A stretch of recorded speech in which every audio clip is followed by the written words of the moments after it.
This is Winnipeg Sports Talk Daily with Andrew Hustler Paterson and Michael Remis.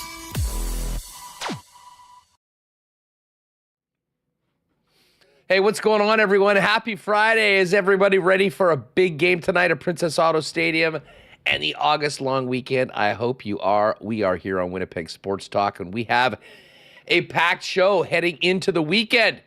We'll let Brandon Rewucki jump on for our weekly chat. We'll get Bruce's thoughts on the Samberg deal, the overall offseason for the Winnipeg Jets. I'm sure he's got some thoughts on this football game tonight. The Hammer, my co-host from CFL 110, and the award-winning journalist for the Winnipeg Free Press, Jeff Hamilton's going to join us. We'll dive in more to what the Bombers need to do through all this adversity to end this losing streak and get back into the win column tonight in front of, well done, Bomber fans, a 9th straight sellout at Princess Auto Stadium for the game tonight. Of course, Monday is the big day at Assiniboia Downs, the 77th running of the Manitoba Derby. It's not Derby weekend without a visit from our pal Darren Dunn from Assiniboia Downs. And to negotiate through a record-breaking MLB trade deadline, as well as the NFL notebook, Lee Hacksaw Hamilton, before we drop marbles a little later on. Couple things to note. One, I cannot remember the last time we had such amazing feedback for an interview on the show than the one we did yesterday with Blake Wheeler. If you haven't already, you can go back to yesterday's show and check that out. We'll certainly be releasing more highlights from it on social media. And I believe tomorrow on the weekend, we'll post it as a standalone on the channel. So if you or your friends are talking about it and they're looking for it, just head over to the Winnipeg Sports Talk YouTube page. But really, really appreciated everyone's feedback on that one. And I think it was overwhelmingly positive. It was a really fun chat with Blake looking back at his time as a Winnipeg Jet and, of course, as an NHLer. So if you didn't see it live yesterday or you haven't seen it yet, I would suggest all Jet fans take a look at that one. And one other thing, it is also SummerSlam weekend for you WWE fans. We've got a little SummerSlam preview up on the channel as well. Knowing that we can place a few wagers over at CoolBet on it, I enlisted Mike McGuire from the Celebrate Wrestling Network. We chatted that up yesterday, posted it up last night. So if you do want to get into some fun wrestling conversation and then some SummerSlam talk, that is also up there for you right now on the WST YouTube page. But tonight, we get back to the stadium and see if the Bombers can get back in the win column. Just before we bring in Michael Remis and hear from Coach Mike O'Shea and Chris Streveler, huge thanks to the sponsors that make the show happen each and every day, our partners at CoolBet Canada. Of course, our friends at Princess Auto, who will be hosting everyone tonight at Princess Auto Stadium. St. Vital Dental Center, Manitoba Battery, Canadian Club, Rolly's Transfer, Aikens Lake Wilderness Lodge, F Apparel, Royal Sports, Boston Pizza, Little Brown Jug, Assiniboia Downs, the Winnipeg Goldeyes, Breezy Bend Golf and Country Club, and of course, we'll get to a why not question of the day for not AutoCorp, but Waverly and McGillivray, and get into some fan feedback for fansfirst.ca. Michael Remis, happy Friday. What's going on? Us feeling good here. Long weekend coming up. Bomber game. Hopefully, I see everyone refreshing the air quality. Ratings, numbers, analytics. I think we'll get there. It'll clear up, around game time. So looking forward to tonight because that game last night to kick off the week, that was a dud. One of the stranger line movements that we've seen this year where Calgary comes out as a huge favorite and Vernon Adams gets ruled out. A lot of the receivers get ruled out, and Ottawa, big win for them. We had MLB trade deadline yesterday, a number of trades. I know Hacksaw was feverishly trying to keep track. He was telling me a record number there, and Bombers. And yeah, great conversation with Blake Wheeler. Check our Instagram. We put out this highlight of, or this reel of him talking about Dustin Byfuglien's hockey IQ. Did incredible numbers. People loved hearing about Buff, and I think enjoyed hearing from the captain, seeing a lot of comments in the chat as well. Dude, on social media for Winnipeg Jet fans, the mere mention of Dustin Byfuglien is like a steak to a hungry dog. I mean, Blake Wheeler talking about Buff right on. There was so much other great stuff in that, and we'll obviously post that as well. But it was a fun clip to throw out there first because, I mean, no one would have a better perspective of playing with Byfuglien than Blake Wheeler. I mean, when you think about it, other than potentially a defense partner that was out there consistently at the same time as him, few people probably played more time with Buff than Wheels during his time as a Winnipeg Jet, and it was great. But we got into a whole bunch of things. I mean, the highs, some of the lows, where he goes from here. So, anyways, we appreciated the feedback on that, and if you did miss it, you can get that a little later on. We will dive into the MLB trade deadline with Hacksaw. Kind of too long to go down everything here, but I would say Jays fans, for the most part, Reem, pretty excited. Maybe would have hoped for another bat coming in, but they certainly did add some significant arms to the bullpen. And of course, the Shane Bieber, I would say, is somewhat of a high risk, high reward acquisition. If he can turn into the Shane Bieber that we saw last in the major leagues, I mean, they did do it. Although you look around that division, Red Sox, especially the Yankees, they added, it was a crazy trade deadline just with the amount of trades that came through. I don't remember a busier one in recent years. Yeah, I was emailing with Hacksaw. He told me there was the most ever. And the Blue Jays, the Bieber was the big acquisition. And look, he was Cy Young winner before, but he hasn't pitched this year. So bit of a high risk move for them. He's looked really good lately in Double-A as he tries to come back and strengthen his arm, be able to pitch more innings. So if he's healthy, it's an awesome acquisition. They did add in from the Twins, Ty France, hitter, and a pitcher, Luis Varland. I think they're hoping Dalton Varsho comes back, and Anthony Santander. He's been injured for most of the year. I know Jake said yesterday, we're not really sure if he's going to be able to make it back. So the Jays are counting on Varsho to be their bat, but I like Bieber. And as far as the deadline, you really saw some teams just give away their entire rosters, like the Twins, the A's, the Pirates, the Pirates. What were you telling me about our pal Dejan Kovacevic in Pittsburgh? Dejan Kovacevic does his own publication, DK Pittsburgh Sports, and he said they are stopping doing their Pirates podcast because they're not a serious team. They haven't increased their payroll in over 20 years. I know there's talk about a salary cap with Rob Manfred lately, but they need to work on a floor because I think that's more important than the cap, because some of these teams, like the Twins, the A's, the Pirates, they just pocket all the revenue sharing money and don't do anything to improve their team. And shout out to Dayan for saying, hey, we're not covering these guys. We're done. We're not covering the Pittsburgh Pirates anymore. We are done with these guys. Like, they have the most exciting pitcher in baseball, and yeah, they're not trying to compete. What do you think Skeens is feeling right now? I mean, you don't usually get guys demanding trades in their first or second year in the majors, but I mean, if I'm him, I'm looking ahead at, what the future holds until he can finish his times of service. I mean, listen, if you're not going to be a serious team, why don't you just move on from a player like that? What you might be able to do for your organization, but it just starts the whole process again. It is pretty embarrassing. So Dan says he just was tired of doing the same show every day. Fire this and sell that. So he said he was done. So it's interesting to see. They're going to have, we hadn't really talked about the CBA stuff. This week it was Manfred who went into the Phillies locker room, and wanting to talk about the salary cap, and Bryce Harper told him to F off. So there could be some labor issues in baseball moving forward. We'll see what happens there, but very interesting trade deadline as we're ramping up towards, the postseason. We're still got 2 months left of the season, but the Blue Jays, what are they? They're in the East. They're top of the East right now. 3 games up on the Yankees. Pretty impressive.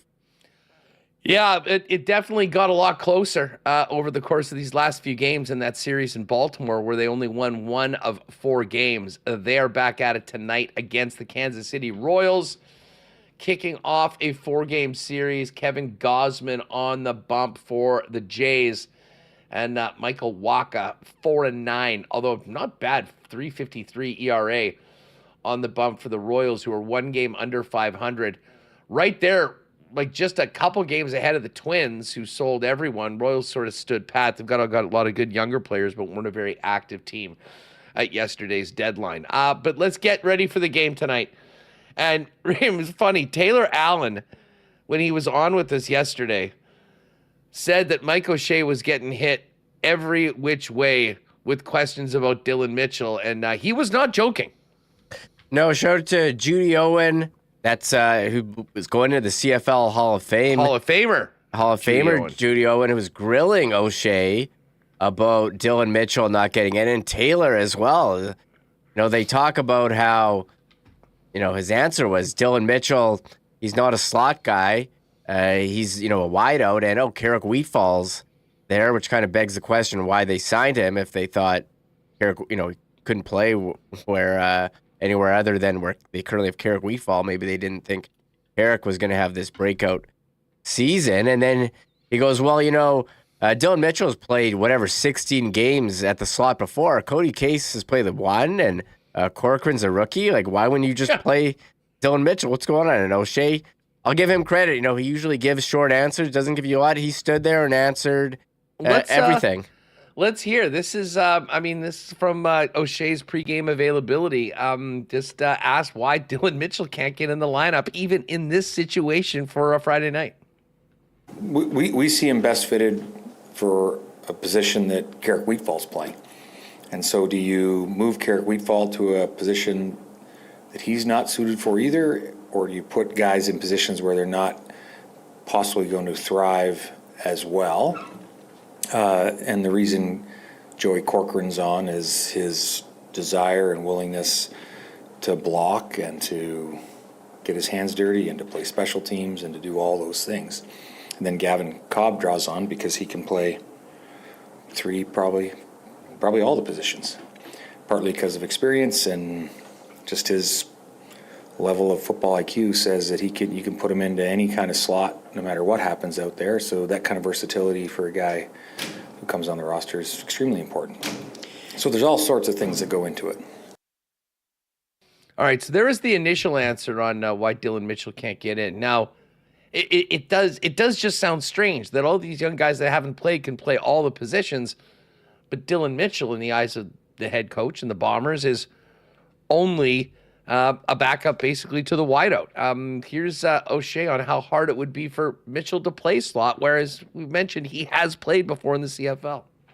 I just think the nuance of waggling compared to starting from a dead stop seems like it should be, that should be easy and better, but it's not always, right? I mean, we were offside a few times last week, So I think it's a little more in depth than just saying, he should be able to do this, right? The common, what's interesting is a completely separate note is you get a bunch of coaches in a room that coach different positions, and they always say, that guy can play special teams. But they don't coach special teams. They don't know what the special teams guy is looking for, right? So those type of ideas about, he should be able to do this, he should be able to do that, it's not always the case, right? So we think he's best suited for that one spot that Carrick is best suited for, too. All right, there's the coach on more of the Dylan Mitchell. Hey, shout out to Wesley, Triple R. Very generous super chat. $1 for each Bomber point tonight. Both Cena and the Argos are going down this weekend, and I get the crown. Wesley, have a great weekend, and thank you very much for that. And Cody Rhodes, minus 286 favorite right now. Just saying. Here's O'Shea. I do have to wonder because, I mean, Dylan Mitchell couldn't speak because he was moved to the practice roster. But here's the coach on how Dylan Mitchell's feeling about not getting in yet this season. Yeah, I'm sure he's not happy about, not playing. But what you get out of him is, he's terrific as a pro. All our guys really are. You don't want players that are just happy to not play, right? You want them to be hungry and work for it and all that stuff and be good pros along the way. And we got a locker room full of those guys that unfortunately don't get to play. But, in the off season, we draft, we sign free agents, we do all these things to put together a collective, a big group of guys. And from there, we pare it down to 45 on a game day roster. That doesn't mean these guys aren't good players. It just means that this is where we see the roster right now. All right, so there you have it. And listen, you were right. That is as lengthy, I think, response that we've gotten from Coach O'Shea all year.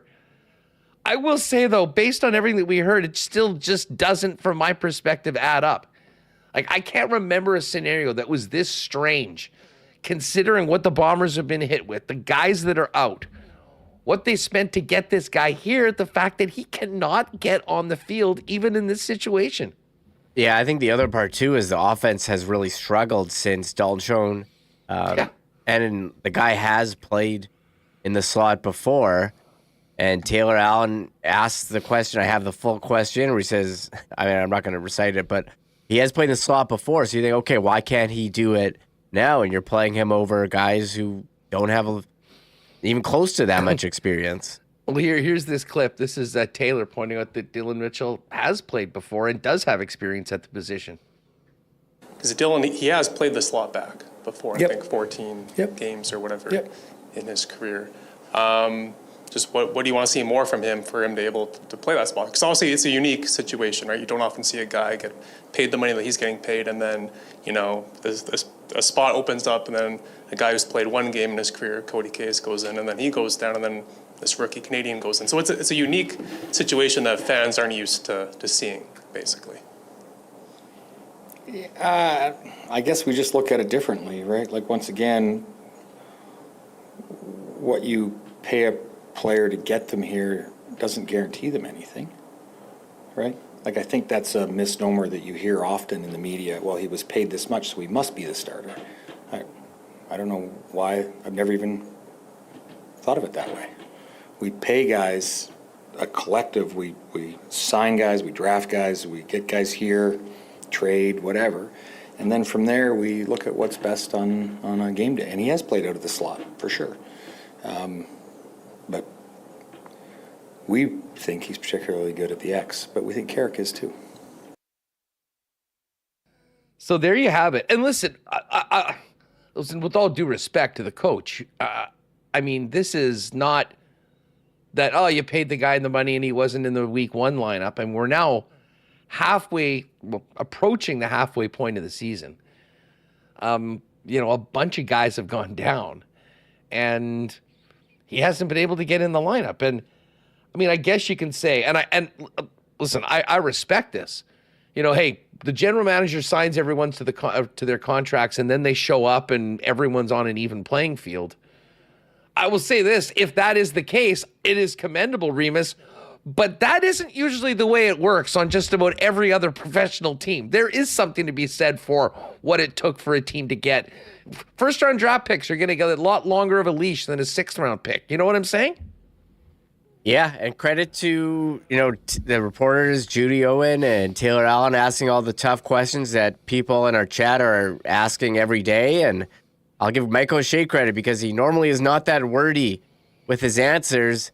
And he sat and talked about Dylan Mitchell for, 5 minutes. So I don't know if, they thought, okay, he can only play here, and Carrick Wheatfall surprised in his first couple of games, and now he's stuck there, or there's something that he's not telling us about why he can't get in. Because as they mentioned, he has played in the slot before. They're having trouble moving the chains on offense. You think this guy who has had success in the CFL, would help them, but they see it otherwise. So we'll see how the offense looks tonight. Chris Streveler is starting at quarterback. So we haven't talked a lot about that. He looked pretty good in week 2 with a week to prepare. We'll see if they have some different game plan for him. And how about Nick Arbuckle? Looked pretty good his last 2 games against the Bombers. And they did make some changes in the secondary. Maybe, Coxie won't be that wide open downfield putting up numbers. Yeah, Bridges is out. Jamal Parker's going to move over to the corner, which means Retta Cramdy moving to a new position at safety. Here's what O'Shea had to say about moving Cramdy to the safety spot. Yeah, Retta can play 8 different positions, probably. If you told him to go play nose guard, he'd probably figure out a way to get it done. Michael Griffin, what does he bring to that dime back spot? Yep, the same thing. I mean, he goes in on defense a ton, right? So what you name the spot and what he goes in and does, I think sometimes, or a lot of times, might be the way you look at it might be different than the way we look at it. We get a good football player on the field. All right, there's Coach O'Shea from earlier. Let's hear from Chris Streveler. He will be leading the first team offense out of Princess Auto Stadium tonight. Second start of the year. Has been in relief of Zach Collaros a couple times. Here's Streveler and how he's feeling about getting back into the starting role tonight against the Argos. It's always exciting, spoke about it here week 1, just how much I appreciate these opportunities, and it's no different this week. So any chance I get to step on the field with the guys, man, I'm excited. The life of a number 2 quarterback must be kind of weird. Like, for you to get an opportunity, you have to see, the guy ahead of you, someone you're close with, obviously Zach, basically get hurt or whatever. Just what's that dynamic like? Because obviously that's a very unique situation that other people in their work life cannot ever relate to, obviously. Yeah. I think it's obviously always hard, seeing a guy that you love and care about and share the same room with and work with go down. The job as a backup quarterback is to be ready in those situations and support him when he's out there and be ready for your opportunity when you're out there. And I know I always have his full support when I'm out there. He's always extremely helpful. And just our relationship makes it easy to, share thoughts and make sure that we're seeing the game the same way, no matter who's on the field. So, that's my job, to be ready in those type of situations and situations like this. That's how I prepare. And, I think over the years I've been able to formulate a really good process of how I can, mentally attack the week to prep how I'm going to play or when I'm going to play. And so I'm excited about the opportunity, and, I'm thankful for the relationship I have with Zach. All right, there's Strev on getting back into the starting spot tonight. Here's Streveler on the need to snap this losing streak tonight. Whatever it takes to get done, man. That's the mindset going into this game. We got to come out. We got to stay on the field. We got to convert first downs. We got to get yards on first down. And we need some energy. So I'm going to do whatever it takes to help us get the win. And I know that's the mindset in that locker room right now. All right, a little bit more from Chris Streveler. We were just talking about Dylan Mitchell. People are familiar with Dylan Mitchell from his time in the Canadian Football League and obviously the offseason press conference announcing his signing. Far less so about Joey Corcoran, who will be in the Bomber lineup tonight, the 5th round rookie from the CFL draft. Here's Streveler on Joey Corcoran being brought into the lineup. He's a guy that's just been willing to do whatever, when his number's called. So I'm excited for him getting his opportunity. Obviously a young guy. He made some good plays in the preseason, had a couple catches last week. And so, I remember being a young guy who was, in a position like that before too. So, as a veteran guy now, just being able to be a resource for him and other guys like that, it's definitely something that I try to do. So I'm excited for him. And the mindset's always just, one play at a time and make your plays when the opportunity comes. All right, Brandon Rewucki's going to join us in just a minute. Let's just get a couple more from Chris Streveler. Listen, there wasn't a lot of practice this week. They had the canceled practice, then they went behind closed doors. But Strev talked about the importance of getting those practice reps that he had going into the week 2 start, which looks so good to kick off the season. I would say it's important, but we're playing the game, and so you adapt, right? And you have those conversations and you watch that extra film and you do those extra things to make sure that you're prepared even without getting those practice reps. I think we've done enough this week to feel really good about our game plan, what we're doing, with guys, where they're supposed to be, all that stuff. So I feel good about it. Guys feel good about it, and we're ready to play. All right, one more from Streb before we get to our pal Brandon Rewucki. Here's what he believes the offense needs to do this week to secure the victory. I think we got to get production on first down. It's hard when you're in second and long in this league, but we just got to get first downs and stay on the field, man. It's just a one-play mentality. That's always going to be my mentality, and that's what I always convey to the guys is, hey, one play at a time. Whatever happens, let's flush it. Let's move on to the next play.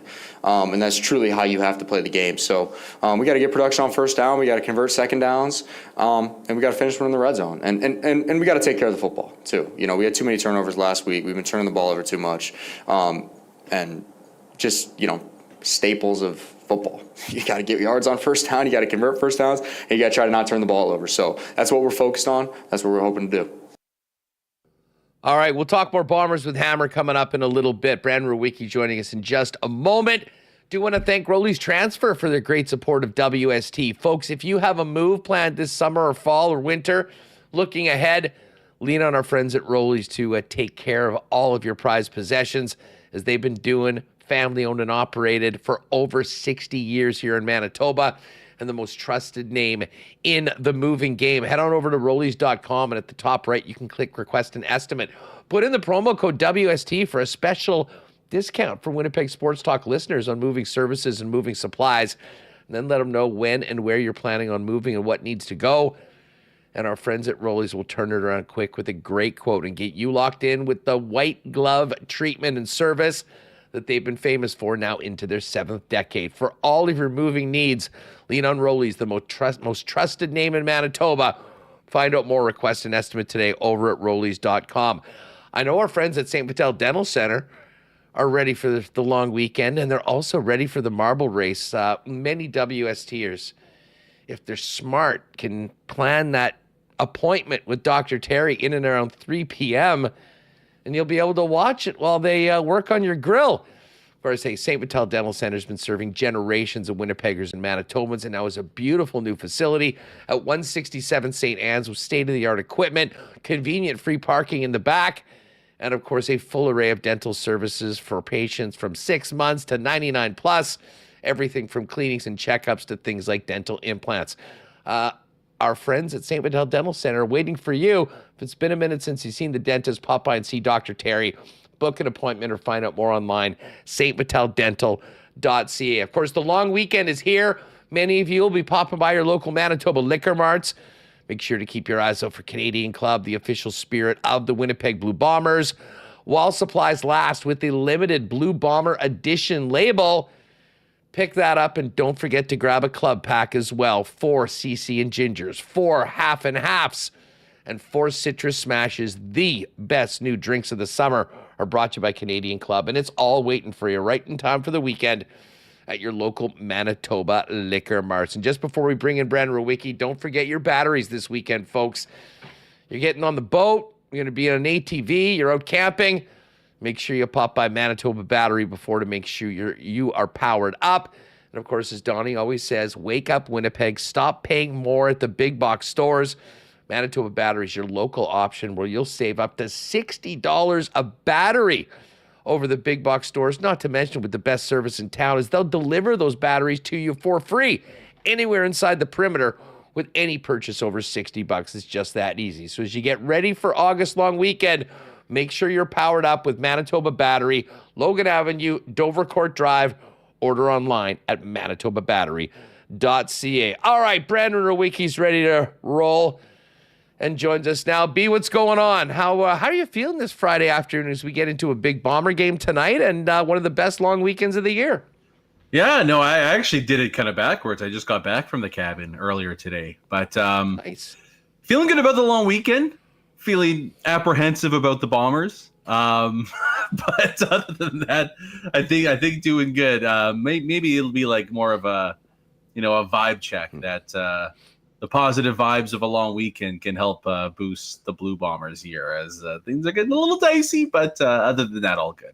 Yeah, it's been it's been an ugly month. What can you say? I mean, 3 resounding losses, and we have not seen that in years around here. I don't know if you caught before, but just this Dylan Mitchell thing is one of the most mysterious episodes I can remember in recent Bomber history, really any team. I mean, and I know the coach said that, he doesn't think about it this way. When everyone's there, you look at the players you have and you try and put your best foot forward and the best lineup that makes the most sense. It's hard not to think this guy found himself so deep in the doghouse, though, that he hasn't just been able to pull himself out, considering what he's making, his experience, and some of the guys that are playing ahead of him right now as the Bombers go through some injury issues. I don't get it. It does. I would say this, though, like in any sport, when something on the surface doesn't appear to make sense, there's usually a reason that's kept behind closed doors as to why a decision's being made there. So, I mean, I guess I'll just lean towards that, because other than that, it doesn't, like, I'm with you where it's like, I don't know, it should be able to help the team win games, and they desperately need a win to quell the tide that's flowing against them right now. So I don't have a good answer for you. My best guess, though, would be that there is a good answer. The public's just not going to find out about it. And that's just the way, especially football teams work amongst all the major sports. Bottom line is there's no Zach Caleros tonight. Chris Streveler hopefully looks like the starting Chris Streveler we saw in week 2, as opposed to the guy that struggled, especially in that Calgary game. Less so last week, but they were sort of in that big hole.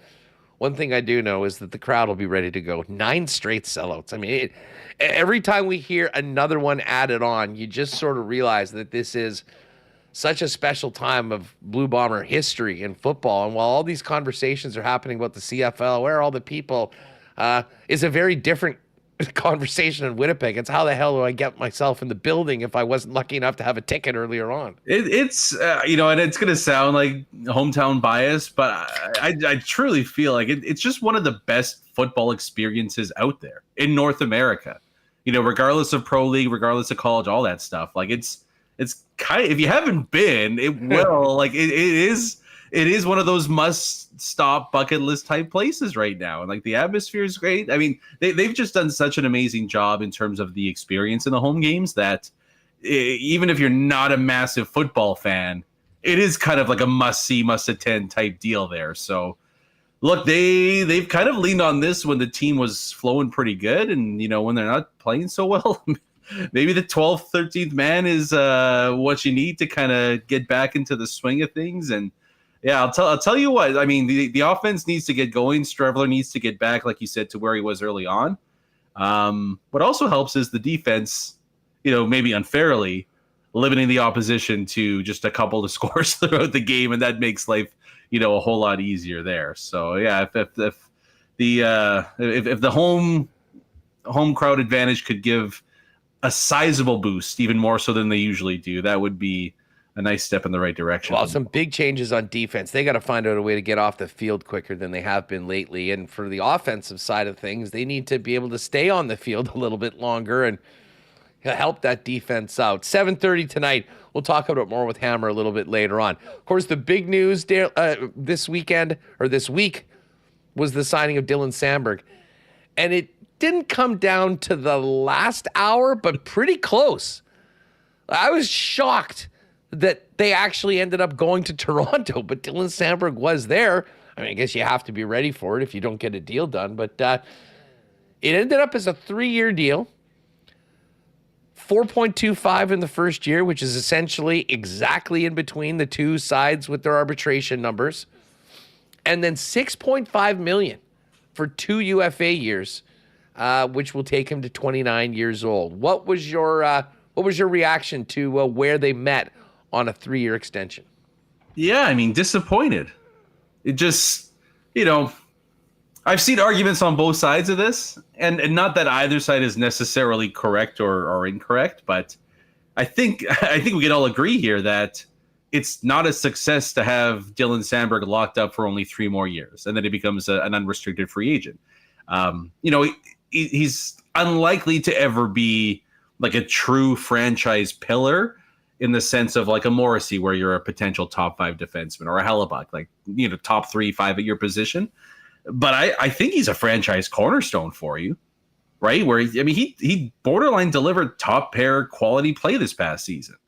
And I know he hasn't delivered that extensively over his career, but even the year before that, he was great. Like, he's kind of been on this ascendant path for quite some time here. And any team, but especially where the Winnipeg Jets are, you would think that it just seemed like all the stars had aligned there, where it's like, this is a no-brainer type of a deal and we get this done. I mean, even Elliot Friedman in his 32 Thoughts end of the year said the easiest extension we anticipate is going to be Dylan Samberg for the Jets.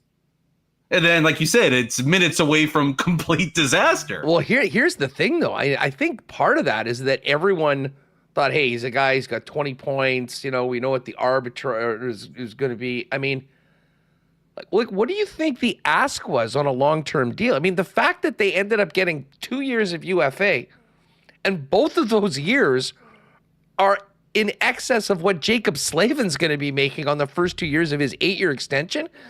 To me, that says, like, the ask was in the 7s, maybe 8 on a long-term deal. And, I mean, listen, when you look at any of the projections of what this contract was going to be, 4 years, 4.2, 5 years, 5.1, it's obvious that what people were expecting and the ballpark of what the ask was not in the same area code. Yeah, on one of the either on one of the sides or on both of the sides, because clearly you don't push it till that close for it to get. Well, say this: if the Jets, like I thought, oh, give us the 8 by 6.25. Well, his UFA years are at 6.5. There's a lot of people that thought that would get it done for 7 or 8 years. It obviously didn't on the Samberg side. And listen, there is something to be said about getting a few more years while the cap goes up, and then having the opportunity to sign that long-term deal at like a 7-year deal at 27, which would take you through, 29, which would take you through to 36. I just think that a lot of people weren't realizing just how aggressive Samberg's new agent was and what it was going to take to lock him up on a 7 or 8 year deal. Yeah, like if you looked at the comparables, to me there were 2 clear comparables. There was Martin Ferravari with Washington, and he gets 7 years, $6 million per season.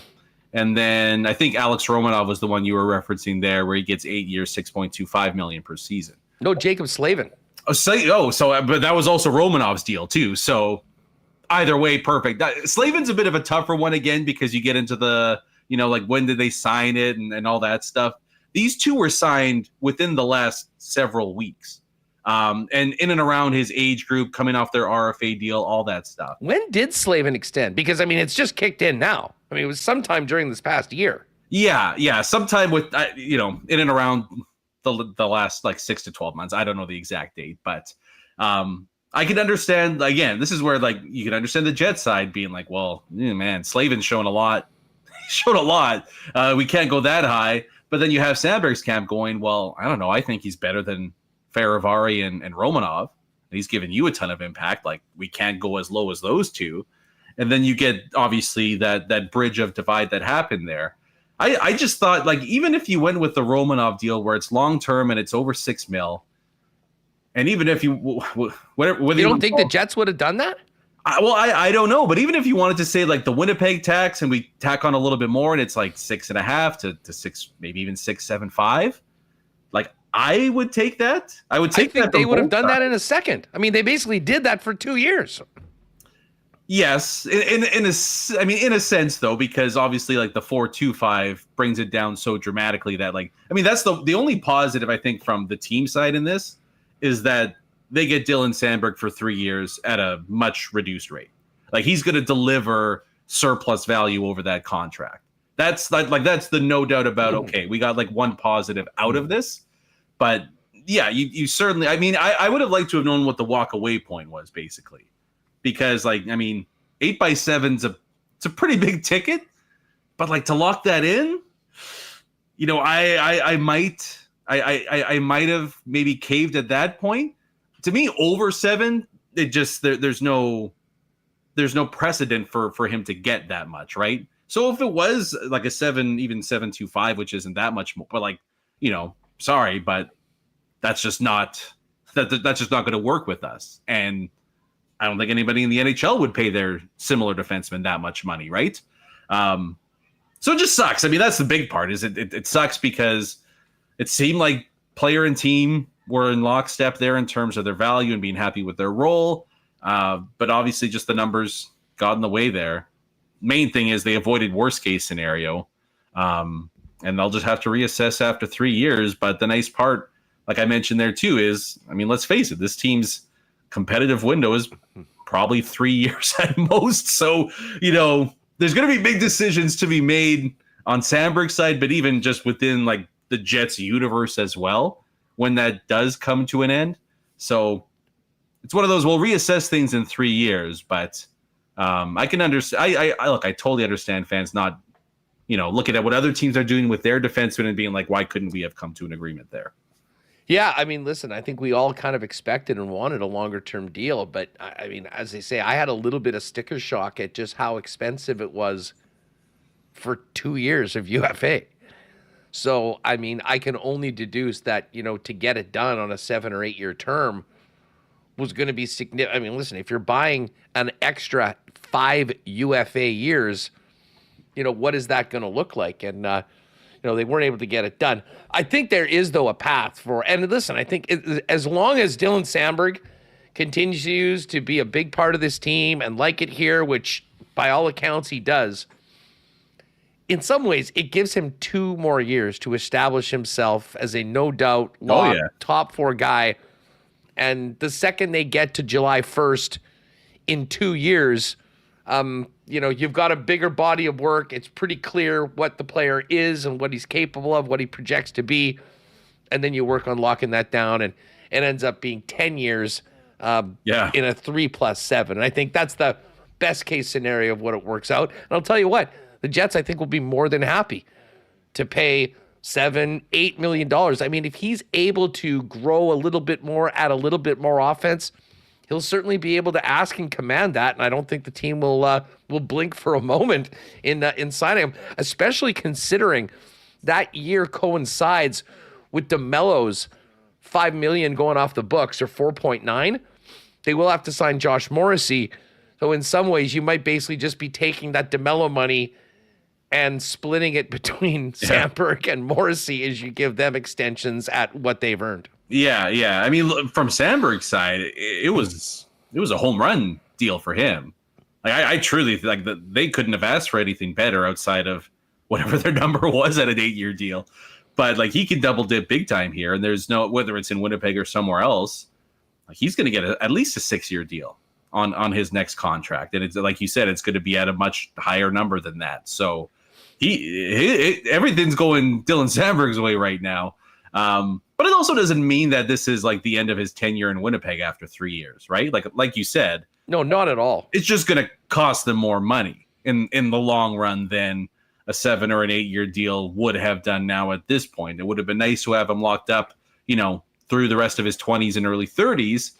Now they're just going to have to figure out what's the price point to have Dylan Samberg in Winnipeg throughout his 30s. Speaking of figuring things out, Brandon, when we get to training camp in 6 weeks and the Jets roll in with 9 defensemen on one-way deals, plus Elias Salmonson, let's just assume that Elias starts the season with the Moose, regardless of how training camp goes, because I think that's basically what we'd have to expect based on where the roster is right now. How do you see things shaking? Assuming there's no moves, there's no trade, there's no takers for one of these guys. There's 9 defensemen. It's cut down day. You got to make some decisions. How does it shake out, you think, right now, 6 weeks out? We have had this exact conversation since 2021. And every year, the hits, they say. But no. But every year I say the same thing. There's no way they're going to have Stanley and Heinola on this lineup. There's no way they're going to go into camp with both of and year after year they've found a way to do it. So play the hits. I guess I'll just say the same thing again. I mean, the one certainty is that I can't envision Ville Heinola being a part of this organization by the time the NHL season hits. Where that is, I don't know, but it seems like the most likely route for him is waivers. And he's going to go the route of the Sami Niku, the Kovacevic, the Chisholms. And then if another team picks him up, we'll see there. But I mean, he just hasn't played as much. He hasn't shown. It's not going to happen for him here in Winnipeg for a multitude of reasons. It is intriguing, though, just how they go about, like, you can't even call Stanley a young defenseman. I mean, 2 years ago, and especially now, it's the rare, like, veteran battle for those 6, 7, maybe even 8 spots if they want to carry 8 defensemen. And then if you look at who's left here, I mean, the Luke Schenn thing is kind of odd just because you've heard his name in the trade mill a little bit. I still think, I mean, just with the price they paid to get him in here, that he's going to start the season inside the top 6 for the Jets. I would probably put Fleury in ahead of Logan Stanley. I personally would put Colin Miller ahead of all those guys, but it seems like the organization is, I don't know, sometimes they're all in, sometimes they're out. So it's Miller and Schenn at his age, he's not playing every night, even if he is showing pretty well. I think you'll see a little bit of rotation in that right side spot underneath the top 2 pairings. Like Luke Schenn, don't expect him to be playing 80, 82 games. And I think Miller, very capable of being off, coming back in. I mean, it's the left side that's really intriguing because you've got Fleury signed. And listen, they didn't have to sign him. They could have easily walked away and avoided this. They obviously feel like, given who they have right now, they trust Fleury more than either Stanley or Heinola. And I guess the job is who gets popcorn duty and who's on waivers and potentially with the Moose if there's no takers. Yeah, and I mean, I guess they could kind of scour the trade market if another team loses a guy or two on the back end to injury during training camp preseason, which, does happen every year. But, I mean, to bank on that is, I think, a little bit foolish. So there is always that part of it.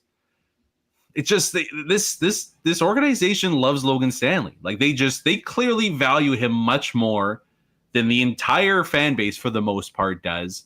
And I would probably argue the majority of the league.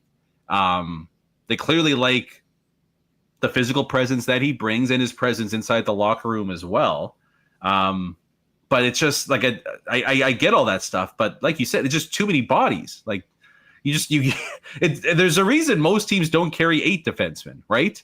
Let alone potentially have 9 on their roster here. So can they find a trade partner? Is it going to really net you a whole lot? I don't know. I think if there was even a modest return for either of those players, at least this offseason, it would have happened already.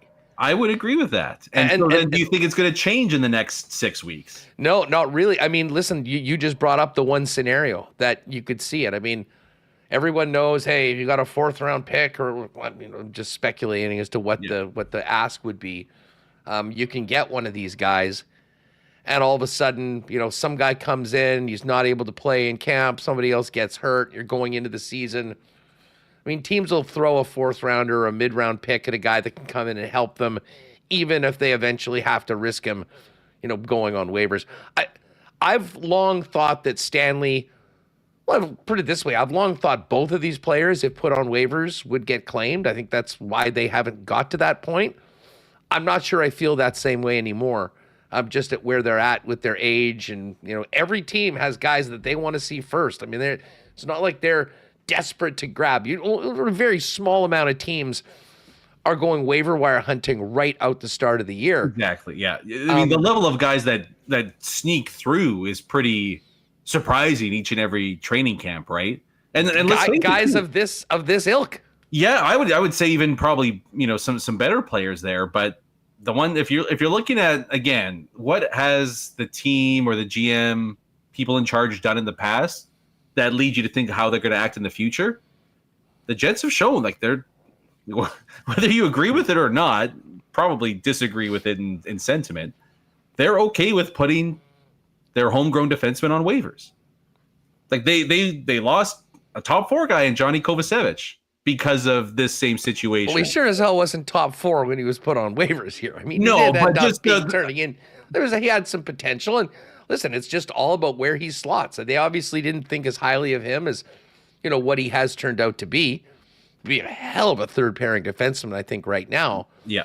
It's just all of that pecking order. But they also, like that was a good example of obviously the Chisholm one, where he ended up getting picked. I'm not sure that wasn't just Minnesota trying to stick it to him. Then they're like, actually, the guy's not bad. We'll keep him around. He's obviously since moved on, as has Kovacevic.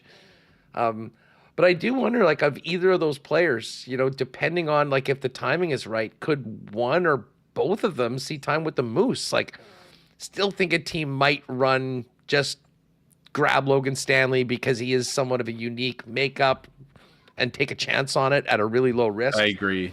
I do wonder about Ville, though. I mean, when you think about, just where he has been for the last few years, when he's been on the ice, what he, hasn't really done, it doesn't seem like he's really taken any sort of steps. And listen, there's been a lot of factors around that. He hasn't played a lot. But I just wonder, especially, with how guys want size so much. I mean, that's not in his favor. Might Ville Heinola be a guy that they put on waivers knowing that they might lose him, and then he actually ends up with a Moose for one final year and then potentially Europe. Back, I was just saying, it kind of reminds me of the Julius Honka situation in Dallas a few years back. I mean, arguably worse, though, because I don't think he ever played an NHL game with the Stars, and then he just went back to Finland. Because, and I get it from that point, like, if you're balancing AHL or, playing in your home country, making a lot more money too, I can understand the decision there. I mean, realistically, you're probably looking at San Jose, Chicago. I think Pittsburgh would be the most realistic landing spot, honestly, because Kyle Dubas is maybe the one GM who has constantly, avoided specifically looking for size on the back end there. And so I could see a team like Pittsburgh maybe where we're not trying to be good. You're looking for diamonds in the rough. You give a former first round pick a chance to play some games and then you see what happens there. But I only think there'd be 4 or 5 teams that are slated to be at the bottom of the standings that would be interested in him, that would give him a shot. Stanley, I agree with you wherever that might be. We've seen teams pick up guys like that in the past, right? Where they're fine with having him as their 7th defenseman, and maybe he fulfills a bit of the quota of adding some size to the back end there. But ultimately, if you ask me to make a prediction for the 4th year in a row, I'm going to say that Stanley and Heinola are not on the Jets roster. This is maybe the most confident I've been in that, but we'll see. We'll see if in 2026 we have a part 5 of I'm not expecting it, but you never know at this point. So, despite the fact that they're on 1-year deals, we shouldn't be on extension watch anytime soon for these players right now. We'll see what happens come training camp. Hey, dude, great stuff as always. Have an awesome long weekend, and folks, make sure to check out what B is cooking up over at Skates and Plates, wherever you get your favorite podcast. We'll holler at you next week, dude. Yeah, sounds good. Have a good weekend, everybody. See ya. All right, there is Brandon Rewucki. Of course, we'll get to the why not question of the day right now. Coming out of that, Jeff Hamilton's going to join us in a minute. Remis is the poll up right now. The why not question of the day for not Autocorp at Waverly and McGillivray is, what is your confidence level in the Bombers tonight versus the Argos? And if you would like, vote in the poll. Your options are Bombers bounce back with a win, cautiously optimistic, not feeling great about this, and full-blown panic mode. We'll get to your answers coming up in just a few minutes. But as I mentioned, it is tonight, Bombers Argos, Princess Auto Stadium, 7:30 kickoff. Princess Auto, proud supporters of the Bombers home. And of course, Winnipeg Sports Talk. Princess Auto, headquartered and founded right here in Winnipeg. And now coast to coast with 3 Manitoba locations, Panet Road, Portage Avenue West, and out in Brandon for our friends in Westman. At Princess Auto, you'll find the best deals on the most unique assortment of tools and equipment around. Everything you need to complete the projects on your list or start something new is at Princess Auto. And hey, if you can't make it in store, you can shop online 24/7, 365 over at princessauto.com. Big shout out to Pitt and the gang at Aikens Lake Wilderness Lodge, who are working incredibly hard and have been for the last number of weeks to both save the lodge and the outpost, which they have done miraculously, and now getting ready to welcome guests back in and pick up where they left off before we all had to leave. Of course, Aikens Lake is a one-of-a-kind, world-class fly-in fishing destination where you can be on the water in less than 2 hours from the city of Winnipeg. And as amazing as the fishing is, the hospitality from the Aikens team is even better. If you're thinking about maybe getting out on the water before the end of the year, when they do reopen, which is hopefully soon, they would love to have some WSTers give it a crack. We've got a special 10% discount running for the remainder of the year. If you mention you heard about Aikens on Winnipeg Sports Talk, go to aikenslake.com for more information and to contact them about availability to get out on the water before the end of the 2025 fishing season. And hey, we're right in the middle of wedding season, guys. If you've been looking into your closet and realize you need to up your menswear game, the place to be is F Apparel at 190 Smith Street downtown. You've got custom suits starting at $400, along with chinos, golf pants, custom shirts, both tucked and untucked styles, and an incredible selection of menswear accessories. Pop by and see them down at 190 Smith Street, or go online, F Apparel, that's EPH Apparel, for more information and to make an appointment. And don't forget, great discounts for wedding parties when the boys get their suits for the big day over at F Apparel. All right, let's get to some fan feedback brought to you by Fans First, your number one spot for buying and selling Winnipeg tickets on the resale market. The game is once again sold out tonight, so if you're looking for Bomber tickets, head over to fansfirst.ca. And remember, no added fees at Fans First. What you see is what you pay, unlike all the other ticket resale sites. Confidence level in the Bombers tonight versus Toronto. What are people saying, Reem? Well, cautiously optimistic is leading right now at 33%. The Bombers bounce back with a win, 31%. Not feeling great about this is 29%. And only 7 of you are in full-blown panic mode, which is good. The team is still 3-3. But I do understand why there's a few people there right now, considering what we've seen over the course of the past month. But a very slight winner. It's essentially 30, 33, 30, but cautiously optimistic. I think that's the way everyone should be going in to this game tonight. I'm cautiously optimistic that this game goes off when it's supposed to, based on what we know about this the smoke and the air quality. We'll ask Jeff Hamilton about that coming up. But again, Fan First, fan feedback, brought to you by Fans First, by fans, for fans, no fees. Looking for tickets to the game tonight? Head on over to fansfirst.ca. All right, let's bring in Jeff Hamilton of the Winnipeg Free Press, co-host of CFL 110. We're 1 game down, 3 to go this week in the Canadian Football League. Hammer, how are you? You ready for the long weekend or what? Oh, are you kidding me, man? Got a haircut this morning. Couldn't be more fresh, very fresh. Feeling really good. Overall, I'm looking forward to enjoying the Bomber game hopefully tonight, though, Huss, to kick off the weekend. Well, no kidding. What's the situation? What can you tell us about a lot of people in the chat? Oh, it's smoky. Are they going to be able to play the game? Like, I don't know. I've been outside. It didn't seem that bad, but I know there's rules to this and new regulations that have been introduced in recent years, and that's part of the reason they had the debacle in Regina a couple of weeks ago. What's the situation when it comes to just playing this game and getting a kickoff at scheduled time? Yeah, so I've received some text messages, some emails, people just wondering like, hey, should I be coming in from the lake to take in this game? Stuff like that. Obviously, especially given what we saw, not that long ago in Regina, what happened between them and the Stamps and having to postpone that game to the next day. This is the advice I've been giving everybody, and it doesn't come from any expertise as a meteorologist, that's for sure, or any advice from them.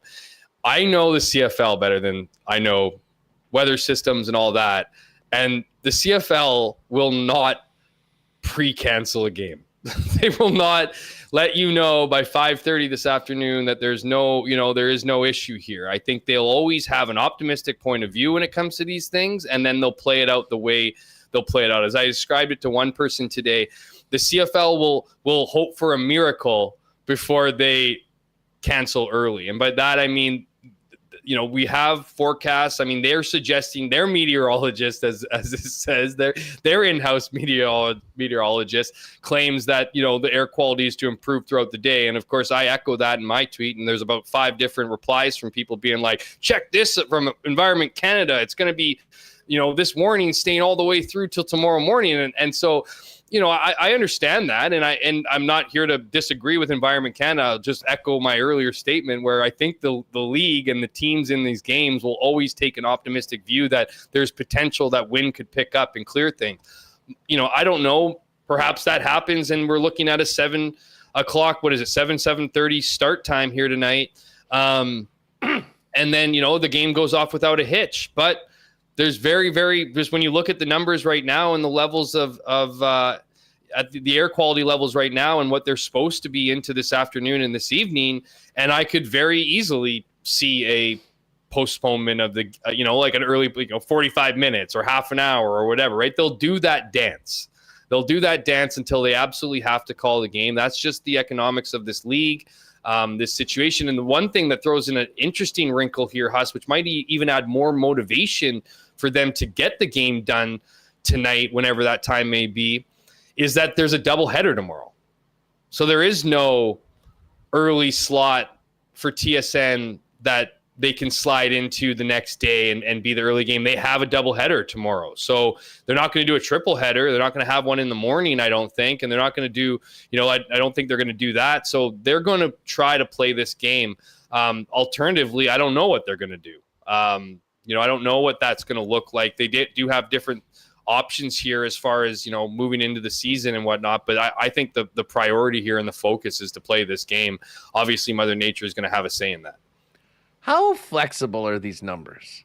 Like, it seemed like they were massaging things a little bit. 2 years in ago, Regina. Huss, they seem really flexible. They seem really flexible 2 years ago. Now, ever since, because here's the thing, it's not just been the weather, and then the wildfires from a couple years ago really created this issue where they played games and the PA dug their heels in and said, look, these are dangerous oxygen levels. But you still have other, the Gold Eyes don't care.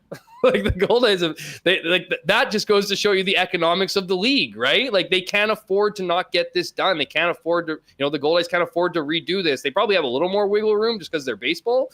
But I do think, this is an example of the CFL not having, the resources, the ability to do that. So and then the PA digging their feet in. So to answer your question, to interrupt you in mid sentence and answer your question, I think it was a lot more flexible before. Now, I think, because as that release says, all these stadiums have their own in-house weather kind of system. So how does that change the equation? I'm not 100% sure, but I don't think it's going to give you a double, a 2-number improvement on their system. So I still think, whereas 2 years ago when this was really new, I think they didn't have a policy in place where if it had this many, if it was this level that they wouldn't play or they'd wait this long. Now with the PA getting involved with the health and safety of the players, with obviously the oxygen levels being at a dangerous level, and it's even more dangerous when you're doing physical activity, right?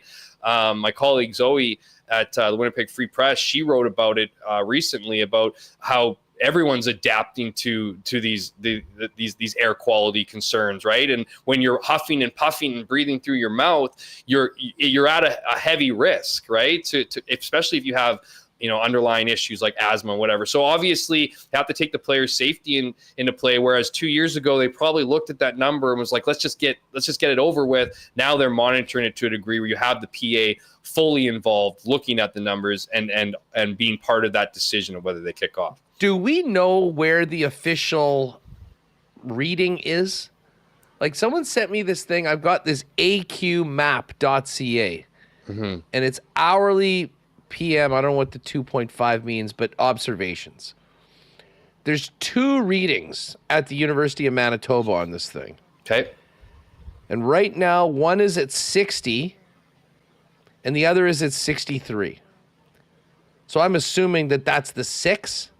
So that would put them in the green zone or whatever. I mean, it's 8 is a no play, or 8's good to go, but it can't get above 8? I think it's got to be.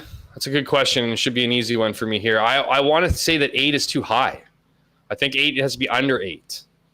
Yeah, that's what I heard as well. But here's the thing. Like I to answer your question, I think that because they have these in-stadium weather systems, they're taking the closest possible radar to where they are. Like they're not taking, necessarily and the Winnipeg airport or something. Yeah, maybe I'm not the exact person to answer this question clearly, but I don't like. I would make the argument that because they have in-stadium radars, they're taking the surrounding area. They're trying to find.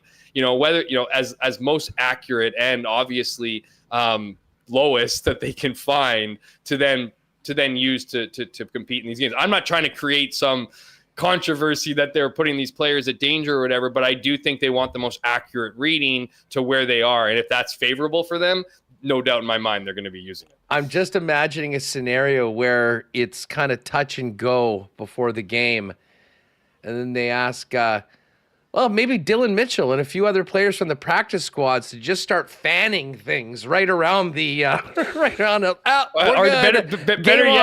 better yet, Huss, right around the sensor of the thing, right? Like, exactly. Like when my wings are in the deep fryer too long, and I gotta wave the towel over my my alarm system where it's gone off. Just kind of wave it there and then take a quick reading. Exactly. We're good. Reading, right? We're to 7. Let's go. Let's kick off. We'll find out it was last Saturday's reading they were using, last Friday's reading they were using, not this Friday's. Well, the irony of that scenario, which obviously is a harebrained joke, but maybe it would be something positive that the Winnipeg Football Club would get out of Dylan Mitchell. Very interesting presser yesterday by Coach O'Shea. And listen, a lot of times Mike will just shut things down. To his credit, he didn't. He explained in his words. It still is one of the more puzzling things that we've seen in a long time around here, especially considering who's going in this week. And the description that they just don't feel he's a slot. He's behind Wheatfall, so he's not playing. And now on the practice roster, where theoretically he could get picked up by another CFL team. Yeah, it's a bit of a saga brewing over there, and I think people look. I think it's understandable at certain junctures. That's the thing, Huss. We're talking about various junctures of the Dylan Mitchell saga here in Winnipeg, right? It's guy's barely been here for a few months. None of it involving actually playing a game. Playing a game, exactly. So I think there's a few different things at play here. I mean, he gets to training camp. I think he was dealing with some personal stuff. And then had and that might have led to being out of shape for training camp. So there's part about getting back into shape, getting ready, right? And then we all know, most people know or will read and follow the Bombers, the challenges of being in the lineup of the offensive playbook. Compared to other cities, I'm not saying it's going to be drastically different or necessarily incredibly more difficult, but I do know it's more challenging than some other teams, and that the expectations of the receivers here in Winnipeg is that all the roles. Not necessarily that you can play all of them per se, but you understand all of them. So maybe there's a bit of a football IQ issue here, right? The other thing too, Huss, I would say is that, just knowing Mike O'Shea, Mike O'Shea would never throw a player under the bus. So he'll give you, in this situation, yes, I thought it was kind of rare. He went off his usual kind of, this is what I'm going to tell you and you're going to take it kind of attitude, and did kind of expand on it. I think he does see the frustration. I think he's tired of people calling in every Monday to the CJOB coaches show and asking what the hell is going on with Dylan Mitchell. So I think there's part of probably that at play, that it's finally kind of been reaching him, and he needs to provide some clarity for his 3-3 team. But the other thing is, I think, you look at Andrew Harris, man. Like, Andrew Harris was what? Like, the most important player on this team, in its roster. Like, even past the failed drug tests and stuff, Mike O'Shea didn't lose any trust or faith or, anything in Andrew Harris then. He lost a lot of trust and faith for him when he showed up to training camp out of shape. And this is a guy who had delivered Grey Cups, who's the heart and soul of your team. So a guy that you sign, that you give a $60,000 bonus to, which is really the perplexing part of this whole equation, is seemingly how much they wanted this guy in the winter. when you combine that with the fact that this guy then didn't take advantage of his opportunity, didn't seem to take his, the Blue Bombers seriously in a place that we all know about, the FIFO, however you want to describe it, what the mandate is here, fit in or out of here, right? Like that's kind of the culture of this team. But I think it's gotten to a point where it's like, has this guy just not done enough to get back in his good books? And I see the movement to the PR here as almost a bit of a move by management, where if you're not going to play this guy, then we're going to expose him here. The thing is, Huss, the Bombers can just throw him back on the one game if a team tries to take him. There is no real fear that Dylan Mitchell's going to be gone. So that whole movement, that almost kind of feels like a management message to Mike O'Shea, because anybody who knows the inner workings of the Bombers knows how much influence that Mike O'Shea has, right? Like, he is the top of the castle. So, I think this might even be a bit of a message to him that if we're not going to pay this guy anymore, right? I'm curious what the messaging's been to Dylan Mitchell. I'm not saying this guy deserves, certain respects or courtesies or whatever, right? Like, gave him a lot of money to come here. But I wonder what the conversation is with him. Is, from what I hear, he doesn't have a bad attitude. He's not a guy who's going around being demanding playing time or whatever. If anything, you get more of the feeling that this guy's embarrassed, right? So what is it that can't get this guy in? And I think the real the added perplexing part to this, Huss, is that, like, okay, Dalton Schoen went down. So it's like, then you get shit kicked 3 games in a row. And then Cody Case, who gets carted off the field. And now you're going with the 5th round pick of the most recent draft. Like, what is happening here? It's almost kind of like, cut this guy loose or give him an opportunity. Like, can he really be that dumb or that bad or whatever characteristic that we've known in the past that's led to not getting on the field? Like, is it really that bad? And if it is, what's he still doing here? That's what's so crazy about this. I personally, if my guess is Mike O'Shea doesn't like him because of what he did at training camp.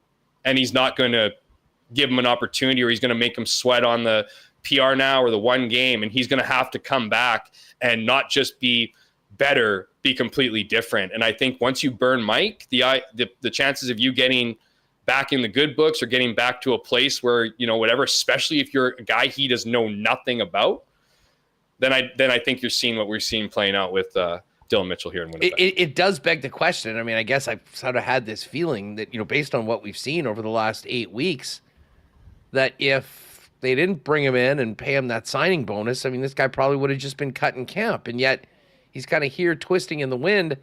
I mean, listen, if he's not getting in this scenario over the last week, what could possibly get him in?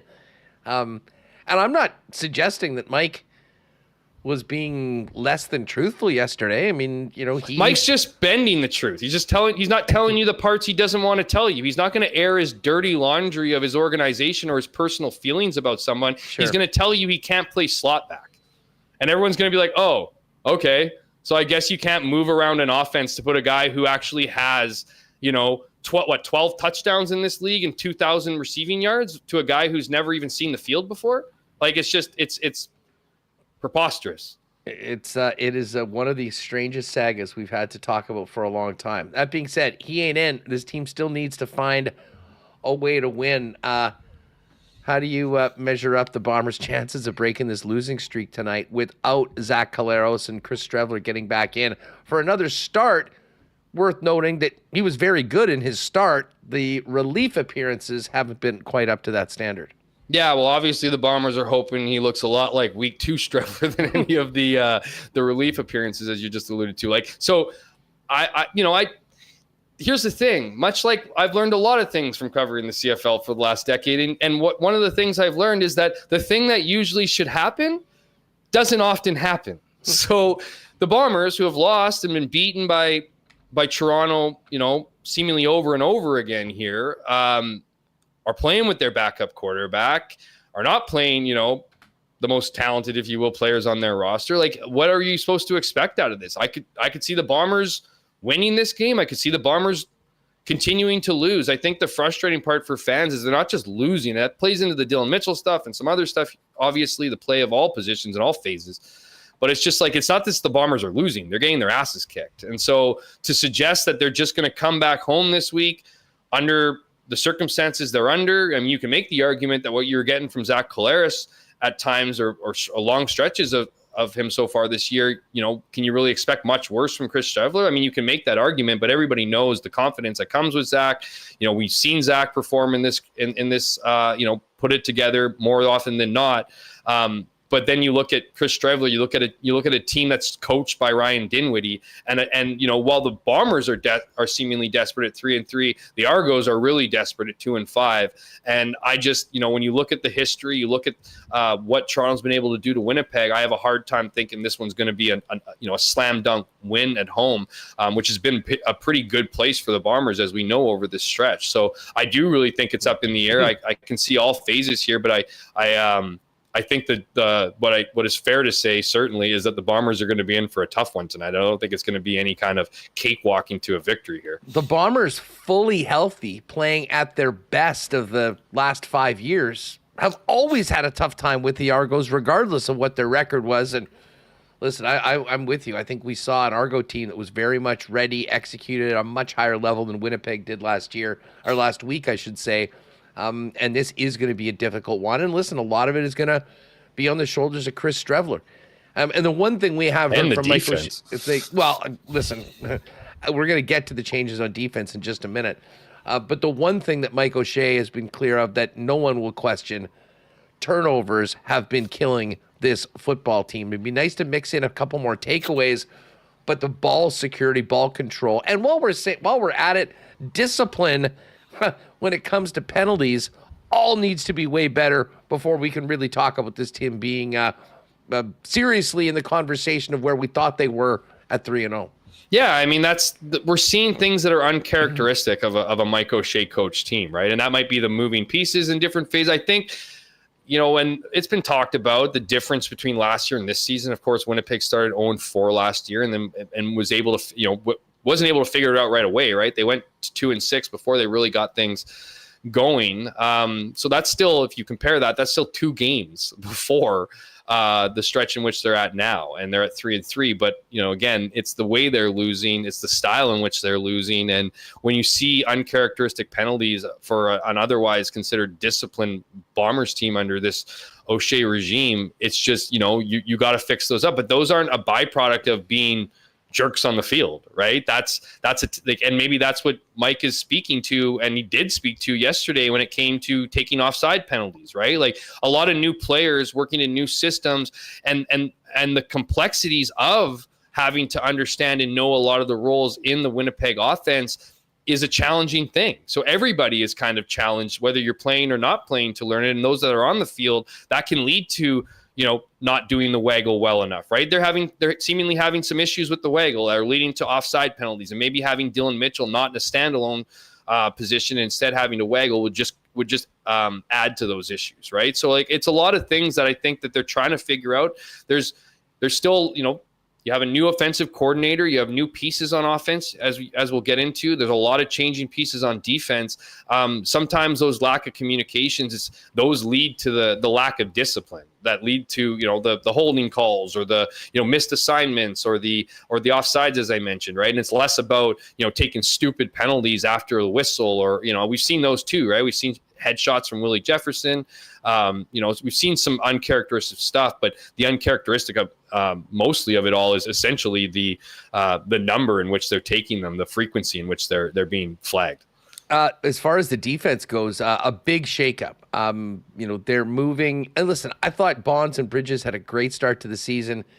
It just hasn't been happening for those two. Now, Bonds is going to stay in.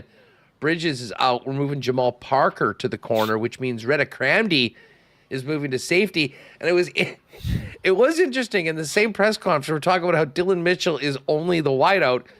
Mike O'Shea talks about Reda Cramdy. You could probably play 8 different positions, and no qualms at all about moving him to a new spot. Yeah, I believe it, man. I'm a huge fan of Reda Cramdy. Like, he's just, he tells them how it is. He hits hard. He's a guy that would put his body on the line for his teammates. And so I do like, I do like the changes. I think, it was a big, it wasn't a big loss in skill, with Brandon Alexander, moving on from Brandon Alexander this year, it was a big loss in communication and leadership. And that was the thing that Jamal Parker was asked to take on this year, the role to take on this year. And it's not him moving to that corner position or the field side, or sorry, the boundary position to help out there isn't necessarily an indictment on his ability to be a communicator at safety. They needed massive help there, right? Marquise Bridges had a good start to the season, was getting torched, was losing his assignments, and despite efforts by the Bombers to try to fix those and whatever, they just haven't seen it. So you need to mix things up. But the thing is, you can't just put a random guy there at safety. That's such a huge, important position. You need to have a leader there. You need to have communication. So I like the fact that Rewucki Cramdy's taken that position at the safety. He knows the defense. He knows the teammates beside him. I think Jamal Parker moving over to that boundary side is going to help out Bonds and just the protection in that zone that we know is so heavily targeted. So I think those are good moves. Michael Griffin moving to linebacker, I think it will be, to that Sam linebacker spot. We'll see what he can do. I like that he's in there. He's a hard hitter. So maybe there is some improvement here based on the changes. My concern of it is whether that's going to show up in game one, right? Like with all those moving pieces, like is Rewucki Cramdy all of a sudden going to be a great safety? Is he not going to have mind left? Is he going to pick it all up in a week? Yeah, it's possible, but it's also very possible that he doesn't. So, and what does, Jamal Parker's assignments look differently on, his? And then again, it goes back to these moving pieces. When you have the more moving pieces you have, the more potential you have for miscommunication or whatever. Some of those stupid penalties that teams hate taking that are outside of the actual true discipline, right? It's more scheme discipline than it is, your traditional discipline. So I look at the changes on defense. I see it as a step in the right direction. But again, I wonder if those changes, those positive changes, will necessarily show up in the first attempt. Just back to this game. I'm just thinking about going to the game tonight, hooking up with some friends, tailgating for a bit, getting to the game. The one thing I'll say, shout out to Wade Miller, this has happened before because of weather delays, and they will keep the pregame beer special going on. And I imagine it'll just turn into a 30,000-person cocktail party for the next little while. But you mentioned the two games before, and I'm sure they've got some sort of a contingency plan. But, I was talking about this with Iwanek in the lock shop earlier. Professional football, it's not like hockey where, there's a weather thing and you'll find a time later on in the season to play the game. With the rest needed and the schedule, you're really jammed into a very difficult situation. In the wild scenario that they can't play this game tonight, what do they do? So I know there's an answer to this, and I was, so I think they try to reschedule it, right? I think there's potential, there's definitely ways of finishing a game when it doesn't hit that threshold where they can call it, right? So that ending is where I'm going to butcher this a little bit, but essentially it's like they play the game before the real game. There's a couple drives involved, and then the result of that is the result of that. That's worst case scenario. I don't know, to be honest with you, offhand, what the options are for them to reschedule. Maybe they revisit a bye week. I don't know how easy that would be. Obviously, you'd have to pray that both teams had a bye, and I don't think there's a lot of those examples. Bombers have already had their two, right? So I think there would be an effort to reschedule it. I just don't know what that would look like. Would that be at the end of the season?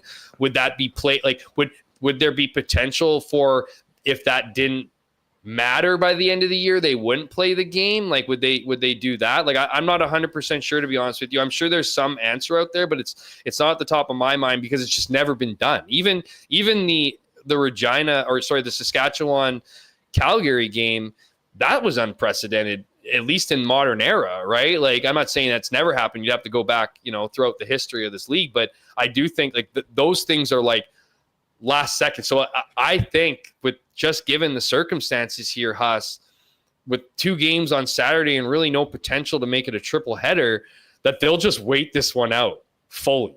They'll wait it out until they can play it. So that maximum, whatever, could be a couple hours, could be by 9:30 local time or whatever it is, the cutoff, maybe even 10:30 or 10, that they'll exercise those options before even thinking about it. But it will be an interesting situation if these levels keep up, and with just given Saturday's schedule and the trouble that does to rescheduling it quickly, what kind of hiccups or issues that might create for them. A 9 p.m. Saturday night game at Princess Auto Stadium? The Riders Owls start at 6. There's you know what? That would probably be, when you think about it, you're right. They would probably wait till 9 p.m. for that night. The problem is, though, that I'm not sure it's supposed to be any better tomorrow. It's supposed. I think if I'm correct, I thought I saw that the warning, if you will, went till tomorrow morning. So if that stands, then maybe by 9 o'clock tomorrow night. But who knows? With the fires burning and the I feel like every day has. We get these warnings every day. So it's Funny thing is definitely just the new normal. With everything we've been dealing with, like, I was surprised that this is even a conversation, because it just seems so normal. Like, I didn't even think that this was an issue today, but with the new rules, apparently it is. Easiest cover of the season last night, and laughable, we got that at plus 5.5, and they ended up going off as 3.5 point favorites. But the Red Blacks do the Bombers a big favor last night, handing Calgary that loss. And this is a huge game tonight for Winnipeg. I mean, you win this one, you're 4-3. You move forward, hoping to pick up another win against Calgary, potentially without VA, knowing that those big Rider games are later on. But this is a game that this team really has to have. I know the fans will be bringing it. Hopefully it goes off when scheduled at 7:30, and we'll be talking about a 4-3 team next week. Hammer, great stuff. Have a good one, and I'll look forward to talking to you next week on CFL 110 and right here on Winnipeg Sports Talk. Yeah, me too, my friend. Have a great weekend. I'll just say one thing about that game. PJ Walker, I kind of want to see a bit more of him, to be honest with you. Like, for a guy who hasn't legit had receivers. Yeah, exactly. I mean, legit receivers, and even the ones he was finding the ones he had open, and they were just dropping the balls, as you're alluding to. So, that was my takeaway in that big win for Bobby Dice. You could see it at the end of the game, but we'll chop all that up, as you said, next week on CFL 110. Everybody have a great and safe long weekend.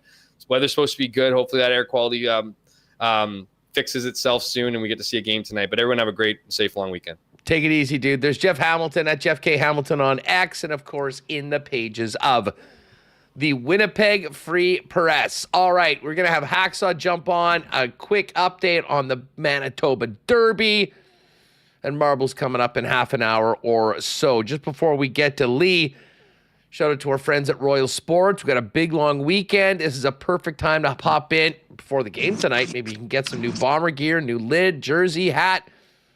They're waiting for you. All the new Jet jerseys are ready for you. You want a Velarde, you want a Taves, you want a 54 Dylan Samberg. They've got you covered there as well. Not to mention everything else to make the most out of your long weekend. Soccer, softball, baseball, tennis, running, bikes, and of course a huge selection in that amazing Yeti section, which you might want to hit before you head out to the campground. Royal Sports, 750 Pembina Highway. Check them out on Instagram at Royal Sports Winnipeg for the latest merchandise drops and sale information. Hey, if you don't have a ticket to the sold-out Bomber game, next best place to be is your local Boston Pizza. Ice cold schooners, world-famous BP wings, gourmet pizzas, and a brand new summer menu, including, I think I mentioned this yesterday, I tried the Cherry Cola beef sliders. Excellent addition to the menu. Huss approved. I enjoyed them. So if you're looking to something new at BP, that is there, as well as the new summer menu. Hey, staying at home tonight, order and get it hot and fresh to your door by ordering online at bostonpizza.com. All right, it is Beer Friday. That means Lee Hacksaw Hamilton is joining us. And just as we bring in the saw, let's give a big long weekend shout out and cheers to our friends at Winnipeg's favorite local brewery, Little Brown Jug. You train day in and day out, learning new techniques, approaching new concepts, and living out the thrill of achieving your goals. Building a craft beer is no different. While you spend your hours on the ice, we spend ours here, brewing our trademark beer. Again, and again. Here's to pushing the status quo and challenging ourselves to build something memorable. 1919 by Little Brown Jug.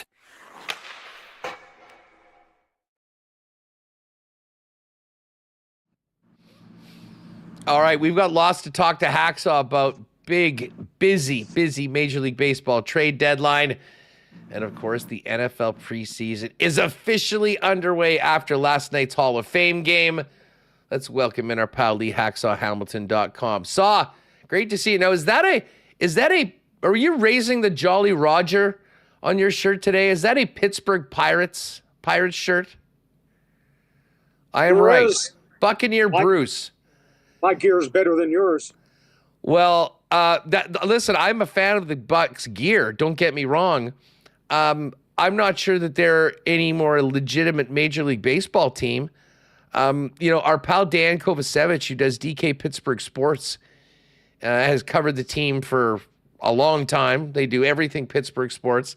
They announced yesterday after the deadline that they're not covering the Pirates anymore. They were doing one more podcast, and that's it. They're focusing on the Steelers and the Penguins and the legitimate teams. We are seeing more and more teams. Like, we know the big boys in the league, but, man, there are some have-nots that just go into fire sale mode, cutting salary and just leaning on those revenue-sharing checks to make a profit, but do absolutely nothing for their fans who are trying to win. Hustler, I was in the middle of my podcast yesterday afternoon because I launch at 1:30 p.m. Pacific, Mondays and Thursdays. And I was in the middle of that trading deadline show. And I was going crazy because I had my laptop and guys around Major League Baseball that were shooting me messages while I was talking to everybody on my podcast. We got to the finish line. There were 70 transactions in a 5-day span in Major League Baseball. The trading deadline kind of kicked in with the first Arizona-Seattle trade, the Josh Naylor transaction, and then it carried through to the Suarez transaction that put him in the Mariners lineup too. We had a total of 70 deals. It's like 144 prospects changed hands.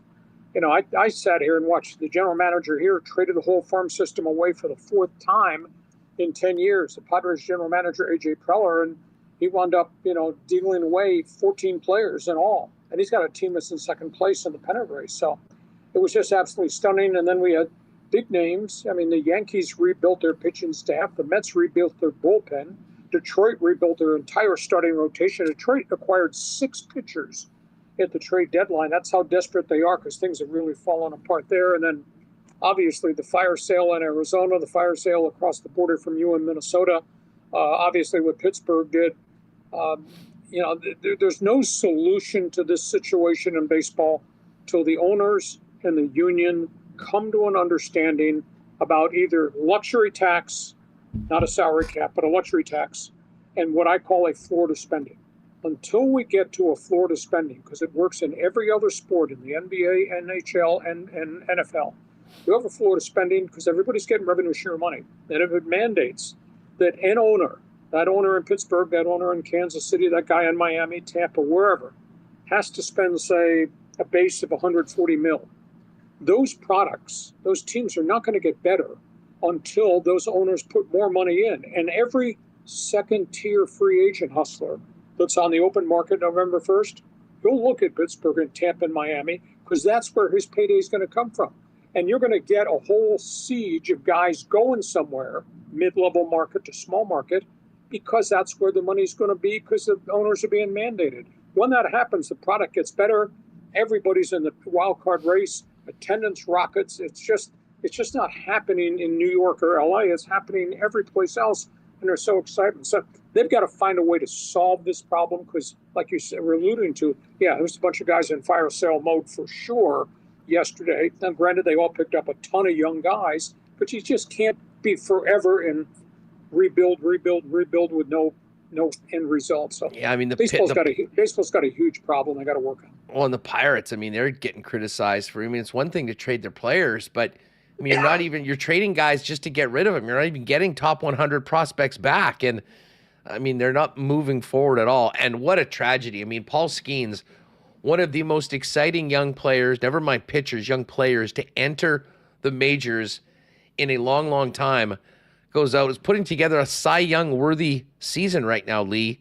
He is the only reason anybody would have to watch the Pirates right now. Well, what they did is they did keep Mitch Keller, who's the number 2 pitcher. He's having a really good season, and he's very affordable.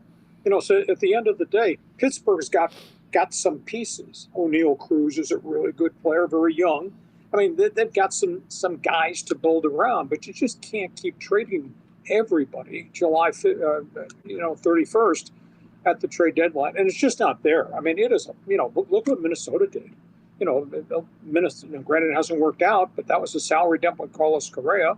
That's a veteran guy going back to Houston. I don't think they got fair value there. There's just a lot of issues. And at the same token, Boston held on to their left fielder, Darren Dunn. They were asking a mega price there. That transaction did not occur. There were a couple other guys who we thought were going to be traded, did not get traded because the asking price was really high. But baseball, the trading deadline was just electric. I mean, I did it almost 2 full hours, almost nonstop baseball on my Thursday podcast, and it was just phenomenal. It was exciting. But at the same token, you got franchises left behind, you got angry fans, et cetera, et cetera. So baseball's got to solve the bigger picture, how to split the revenue pie, because, Hustler, baseball's got all-time record attendance, all-time TV ratings, all-time revenue. And they need to impose on the owners that there has to be a floor. And if there's a floor, better players are going to go to Tampa, Miami, and these other places, which makes that product better, puts them in a pennant race, more people come into ball games, etc. That's my solution if I were king. Yeah, listen, I think that's where they have to get to. I know Rob Manfred wants a salary cap as part of that as well. We know what Bryce Harper thought of that when he popped into the Phillies dugout or the dressing room earlier this week. But now it's pushed the playoffs. Blue Jays loaded up in the bullpen. Everyone excited here about the team. They got the Royals for a 4-game set beginning tonight at the Dome in Toronto. NFL news, Lee. Before we get to the Hall of Fame game and the Hall of Fame festivities this weekend, a pretty jarring incident in New York City in and around NFL offices involving a gunman earlier this week. I imagine this rocked the NFL head office. It really has. I don't know if you saw, there was a short interview with Roger Goodell during the Thursday night Hall of Fame game. And he was it's shaking the NFL to its core. And you think about a crazed man walking across a causeway with an AR-15, just walking, as if it's normal business in life, going into 945 Park Avenue, shooting people the minute he walks in. He fired 50 rounds in 3 minutes. That's the story that came out this morning. He wound up getting in the wrong elevator. He was trying to find the NFL league office. He went up to the 33rd floor. The league office is on the 5th. He got off the elevator on the 33rd floor with his firearm, shot another person, and then was being chased, went down a stairwell and killed himself. But they found a suicide note on his person, and they found a suicide note in his home in Las Vegas. And they've talked to the person that sold him the firearm, sold him also parts to build a second weapon. You got a guy with a history of mental illness. The stuff that he said made no sense whatsoever because he never played NFL football. He was never in the Canadian Football League, although he had told people in Vegas he was. That was not the case. He was a high school running back and a good running back in California, but he never went to university or anything of that nature. I think the scariest aspect of this whole thing, and that's why I watched Goodell's face and his mannerisms. I mean, he was shaken to his core. If that man had gotten off on that 5th floor, if that man had walked into the NFL league office firing, which he did when he went to the base floor of the building, you imagine the fatalities? How many people work in the NFL league office? They have floors 5 through 8. It could have been catastrophic. So, end of the day, it's a bad combination of mental illness and gun laws here this side of the border in the U.S., and we're lucky it wasn't worse. It was terrible. It could have been a lot worse had he gotten into the league office. No doubt about that. Lee, moving on to on the field, we actually had a football game last night. Now, listen, the Hall of Fame game in Canton is not necessarily appointment viewing so early into training camp, but it does mean that football is back and the preseason is officially underway. But the big part of this weekend is the new members of the Pro Football Hall of Fame. Of course, Antonio Gates, who started all those years for the Chargers down now in your neck of the woods, he's going in, along with Eric Allen, former Chief and Viking defensive end Jared Allen, and Sterling Sharp. Interesting class.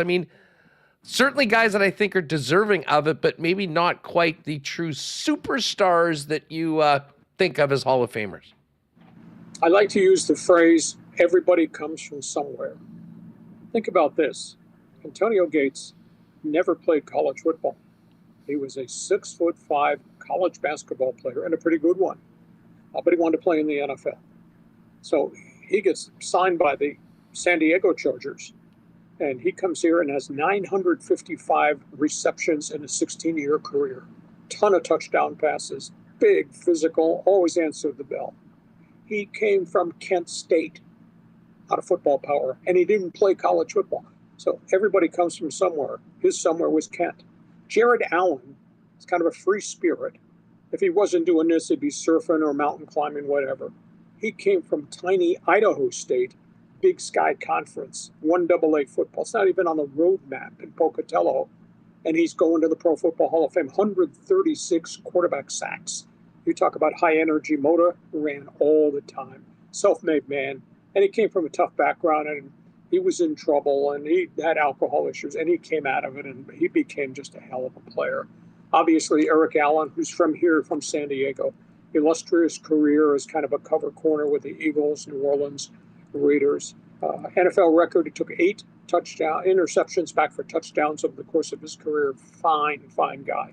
And Sterling Sharp is the epitome of what I can do this, coming out of the small college ranks in the Carolinas and goes to the NFL. He only lasted 7 years because of severe neck injuries and an eye problem, but staggering statistics for him. And he was just one tough hombre and a really good gentleman. So it's a very different class. These guys coming from small market South Carolina or Georgia, from Idaho State, from Kent State, it's a unique story. But these are self-made individuals, so I think we kind of salute them. You're correct, Hustler. It is a bit of a different class, but it's kind of cool. Well, we've been hearing a lot about a Sharp in the news lately. It hasn't been Sterling, and I heard Shannon, his brother, apologizing for sort of stealing the spotlight this week as it's become public that he is now whacked by ESPN and no longer part of their programming after settling with the woman accuser for, I believe, $23 million. Lee, bad week for the brother. Yeah, there's no doubt about it. There's a lot of junk off the field and off the floor for some of these guys, and you're staggered by the storylines that we come across and we have to talk about and we have to cover. You know, the Shannon Sharp thing. One was a rape case, the other was a strangulation case. I don't think there's much difference there, but he's had to settle both of them. So his media career, he's toxic. That's over. You know, we just had an incident here yesterday. A longtime NBA player, Gilbert Arenas, got arrested. Running illegal gambling rings, renting a mansion, and working for an Israeli mob, skimming money. This is Gilbert Arenas, who's made all this money in the NBA and had a good career before he got derailed by injuries. These decisions that some of these players are making with their lives, it's just stunning. But, you know, those of us in the media, we got to cover it. We're going to talk about it. We have to express opinions about it. Just amazing direction that some of these people, you know, are going. And we had the situation here in the NFL with the Raiders and Christian Wilkins, really very good defensive tackle. And now, in essence, he got fired by the Raiders because he refused to have a second surgery and then started to slack off on all the rehab doctor's appointments. And he's suing the Raiders for $35 million that he's owed in guaranteed money. And the Raiders say, not on our watch. You violated it. You broached every agreement we made about having a second surgery on the injured foot. And this is a really good football player. I just, you know, it's hard for me to fathom why guys make the decisions that they make. But I'm done lecturing the world, but that's reacting to what you just brought up. Hey, Hacksaw, but just before we go, you know, there hasn't been a ton of holdouts and ugly situations, but it seems like there's a couple of big names. Trey Hendrickson, to his credit, is back in camp. It sort of seems like it's a hold in right now. And the same thing in D.C. with a guy that I absolutely love, Terry McLaurin, who wants a new deal. What do you make of the situation in Cincinnati and with the Commanders with those 2-star players? Well, also, we'll add on what just happened within the last hour in the Dallas Cowboys camp. Micah Parsons has to be traded because the Cowboys refused to meet with his agent. Whoa. And Jerry Jones is of the opinion, Micah, you and I sat across from each other all spring and summer, and we negotiated a contract without your agent. We agreed to terms. You're not bringing your agent in at this late date and trying to change any of the structure, at which point Parsons says, I want out. So they got a problem in Dallas. Cincinnati's got a problem because that's ownership that is historically cheap. Trey Hendrickson's a fine player. He is owed his money. He's one of the lowest paid pass rushers in the league. The dude's got 35 sacks in just the last 2 seasons on a bad defense. I mean, he's accomplished a lot, and yet they're stonewalling him. He's got 1 year left on his contract, and he has no freedom because they can franchise tag him a year from now if they wish. So that's just a really ugly situation. Contracts need to be negotiated. Owners have to understand you got to have to pay your stars, and the price keeps going up and up. And the longer you delay it, the price is going to get higher when you finally come to some terms, unless you don't want the guy. And if you don't keep the guy who's a star in your team, then what the hell kind of team you got? So Cincinnati's historically it's got all these massive problems there. So you got that. McLaurin, he wants a pay hike. They've offered. I was told they were offered him $23 million, which is good. He's big time, rock solid. Is he elite? No, but he wants 30. Well, they're not going to do that. And then he said, "Listen, I played in a bad team. I was your only go-to guy. I played for 12 different starting quarterbacks in the course of my career here in Washington, and you're lowballing me." So I don't know how they're going to solve it because Washington is they're not going to trade him, I don't think. And they're right on the cusp of something really special. They got Jaden Daniels, and they traded for Deebo Samuel from San Francisco, and they got McLaurin, and they've drafted well on the offensive front. I thought, holy cow, they're putting all these things in place for the kid quarterback Jaden Daniels, and now McLaurin is. I don't think he's going to walk because you don't want to get fined, and you lose a ton of money if you walk out of camp now the way the CBA is set. But Washington's got an internal problem. They're going to solve that. But the kid said, "Hey, I did everything you want. I'm now age 30. I deserve another contract." And now you're just not willing to give me state-of-the-art money when everybody around me is getting state-of-the-art money. I don't know. I'd make a good general manager in a pro team. I have a tough time with players walking around demanding. But I also side with the players because players deserve, as the marketplace goes up, the price goes up. They deserve to get paid if they're elite. And I think McLaurin's really top level. Hey, it's a cruel business, and we know they'll send you out the door the minute that they're done with you. So you do got to get what you can when you've got that bargaining power. Lee, great stuff. Have an awesome weekend. What's cooking over at the site? I imagine coming out of baseball trade deadline, it is absolutely packed today. I thought my head was going to fall off my shoulders yesterday. By the time I get done, 70 trades. That topped anything I've seen in the NHL, and you and I both know the NHL trade deadline has become a holiday for the fans. But listen, if you like sports, check my website. It's all written as a summary of everything in all the sports.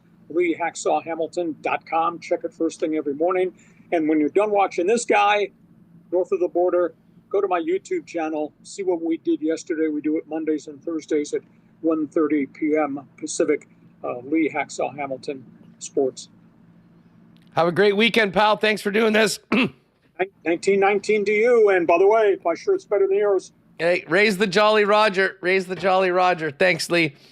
Lee Hacksaw Hamilton at Hacksaw 1090 as well on X if you want to throw him a follow there as well. All right.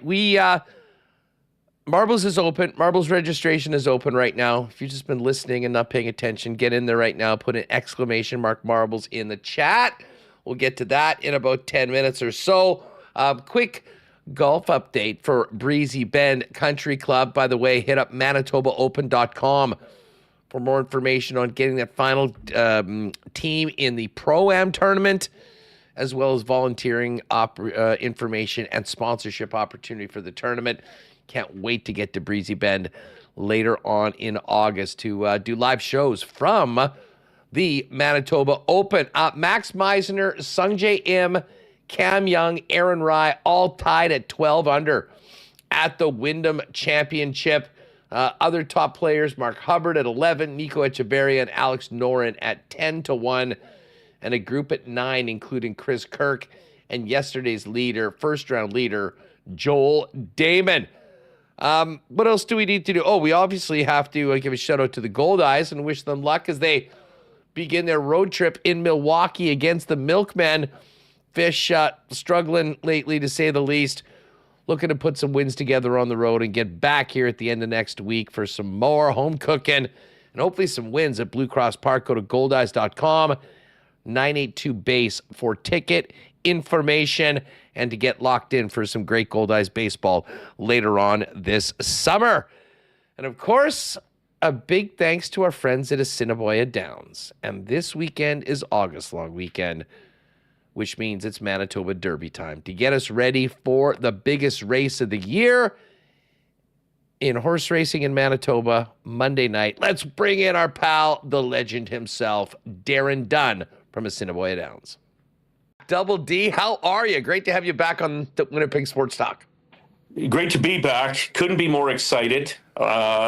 I'm excited for every live race tonight. Listen, I can't deny it, but this is our big one. This is our Super Bowl, our Stanley Cup final, our Grey Cup, and, for that matter, even the Queen's Cup trophy given to us by Queen Elizabeth herself back in the day. Looks like the Stanley Cup or Grey Cup in a lot of ways. So, this is what it's all about. We've got a lot of people in from out of town. There was a great buzz at the press conference yesterday.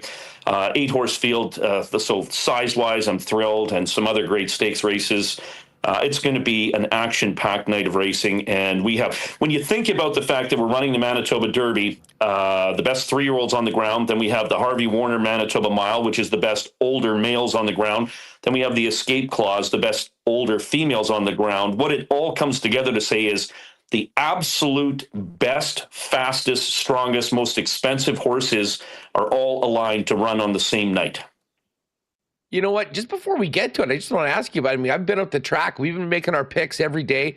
It seems like it's been a really good year for Assiniboia Downs. Like, the weather certainly has cooperated for the most part. I guess right now, obviously, like everyone, the Bombers tonight, you're dealing with smoke. But overall, just lots of butts coming out there live, and of course the handles. I mean, we watch this when we make our picks every day. Seems to just continually be building momentum for Assiniboia Downs. Absolutely, Hustler. And first and foremost, thanks to everyone who is joining us, because I'm getting comments like, gee, this is like the 70s and 80s out here when they're talking about the amount of people who are coming out. The action's there. Obviously, the contests are there. Park for free, walk in for free helps. But I think what some people I do think also underestimate is the distribution we have now, where you can watch it at home on a couple of TV channels that we have HPI, so you can watch it on your phone, on your laptop, tablet, etc. If you actually had all of those folks who are also watching and wagering on site, it would be we'd be packed to the rafters. But the crowds have been tremendous. The wagering continues to accelerate. Thrilled. Would not have expected this kind of increase, just over 20%. We're wagering about 1.5 a night million compared to last year, which was near record at 1.2. We're on record pace. It's great. Our team works really hard. I obviously play a part in that as well, where we are consistently engaging our global partners throughout the offseason and strengthening those relationships, whether in person with a handshake or on video, or certainly keeping that communication at a high level. And it's paying dividends. We're a strong product early in the week, now internationally. Obviously, that's been building since COVID. But it's that tree we planted back 5 years ago that has a lot of leaves now and even some fruit. So it continues to go well. Well, and obviously that bodes very, very well for the big one on Monday night, the annual running of the Manitoba Derby. As you said, the best of the best. How are things shaping up for the biggest race of the year? Well, I think the stars have aligned on paper. We went over the horses yesterday at the press conference there. 8, more of a wide open race, I think, than people will realize. There's a heavy favorite, Take Charge Tom. I don't even know if I agree with our team that put together the 1 to 2 morning line. Means $2 to win gets you back $3. I think the horse is going to be a little bit more of an elevated price than that. He had to work really hard to win the Derby trial to prep for this. Having said that, he's now had a trip over the surface. That's going to help. He stayed here the whole time, so he's galloping every morning. That for sure has him well acclimated. It's a well-traveled horse, and he's a monster. But in saying that, the 8-horse, Just Trust Me, tried him every step of the way and almost beat him. He's a nice shooter as well. I think the 7 and the 8 go to the lead, and they're going further than the Derby trial distance. I would not be shocked at all to see them come back by burning each other out on the front end and watch a bit of a long shot come in from off the pace. My personal selection is Mr. Jaws, who is going to fly under the radar. He's 25 to 1. $2 gets you 52. I don't think he'll be that high, but he's a horse who won 2 in a row, got in a ton of trouble in his last start, Henry Witt's won this race before 2 years ago. Jerry Gorno trains him. They brought the source up from Dallas, and I think he's an underrated shooter who's just going to sit about 4th or 5th and try and inhale him in the stretch. Mr. Jaws, it's going to be like he's eating, what was his name there? The crusty fisherman in the original movie there, late in the movie there when it's, anyways, Mr. Jaws is going to try and inhale them late. What's the distribution? You mentioned you got people in from out of town. Is there some local horses? I noticed Henry Witt Jr. I'm a big favorite of Witt horses with my head-to-head picks against Michael Remis.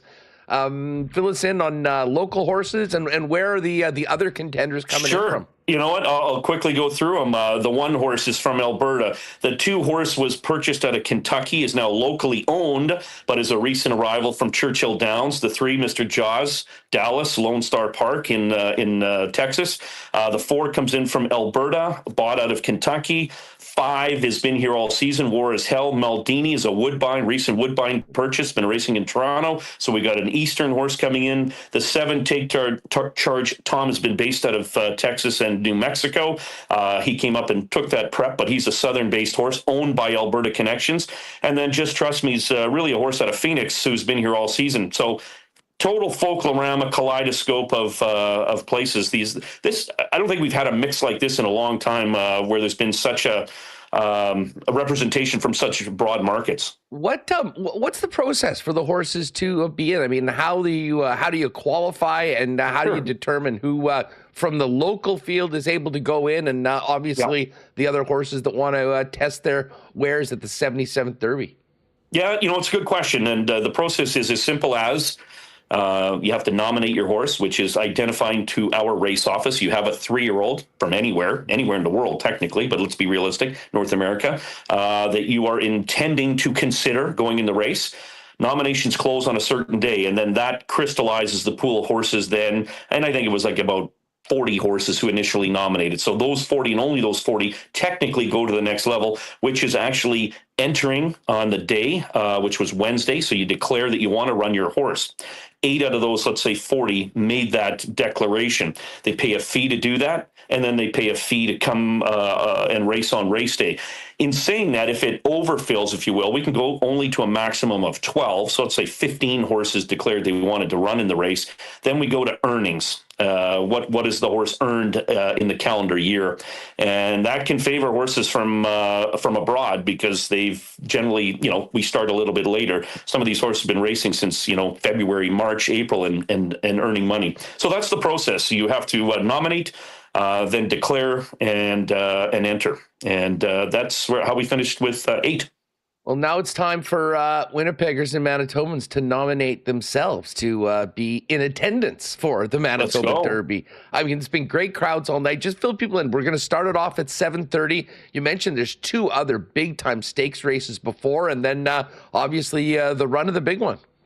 Yeah, that's it. 7 races. We have the $50,000 escape clause, as I mentioned, for fillies and mares, 3 and up. The $50,000 8-horse field, $50,000 Harvey Warner Manitoba Mile for the best older horses. 11 horses going in that race, and then we'll do the Derby. We're going to run one more race after that. So if people want to stick around for the final race, they can. If they want to leave after the Derby, helps a little bit with parking as well, et cetera, et cetera. That might be the race that they say is good to go. But the other thing is we can't not mention that mandatory payout of our jackpot pick 5.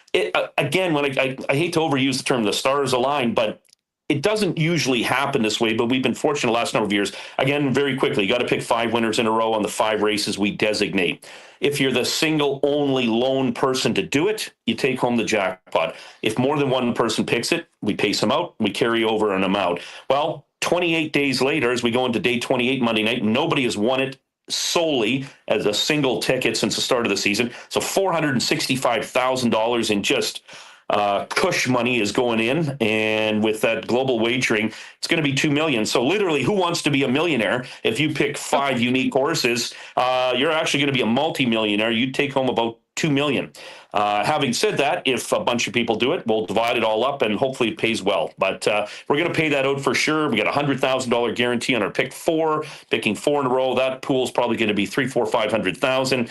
And then it's all the other stuff that goes around it, the pomp and prestige. You know, you bring out your best hat or fascinator if you're a gal, etc. Cowboy hat. We have contests, cash.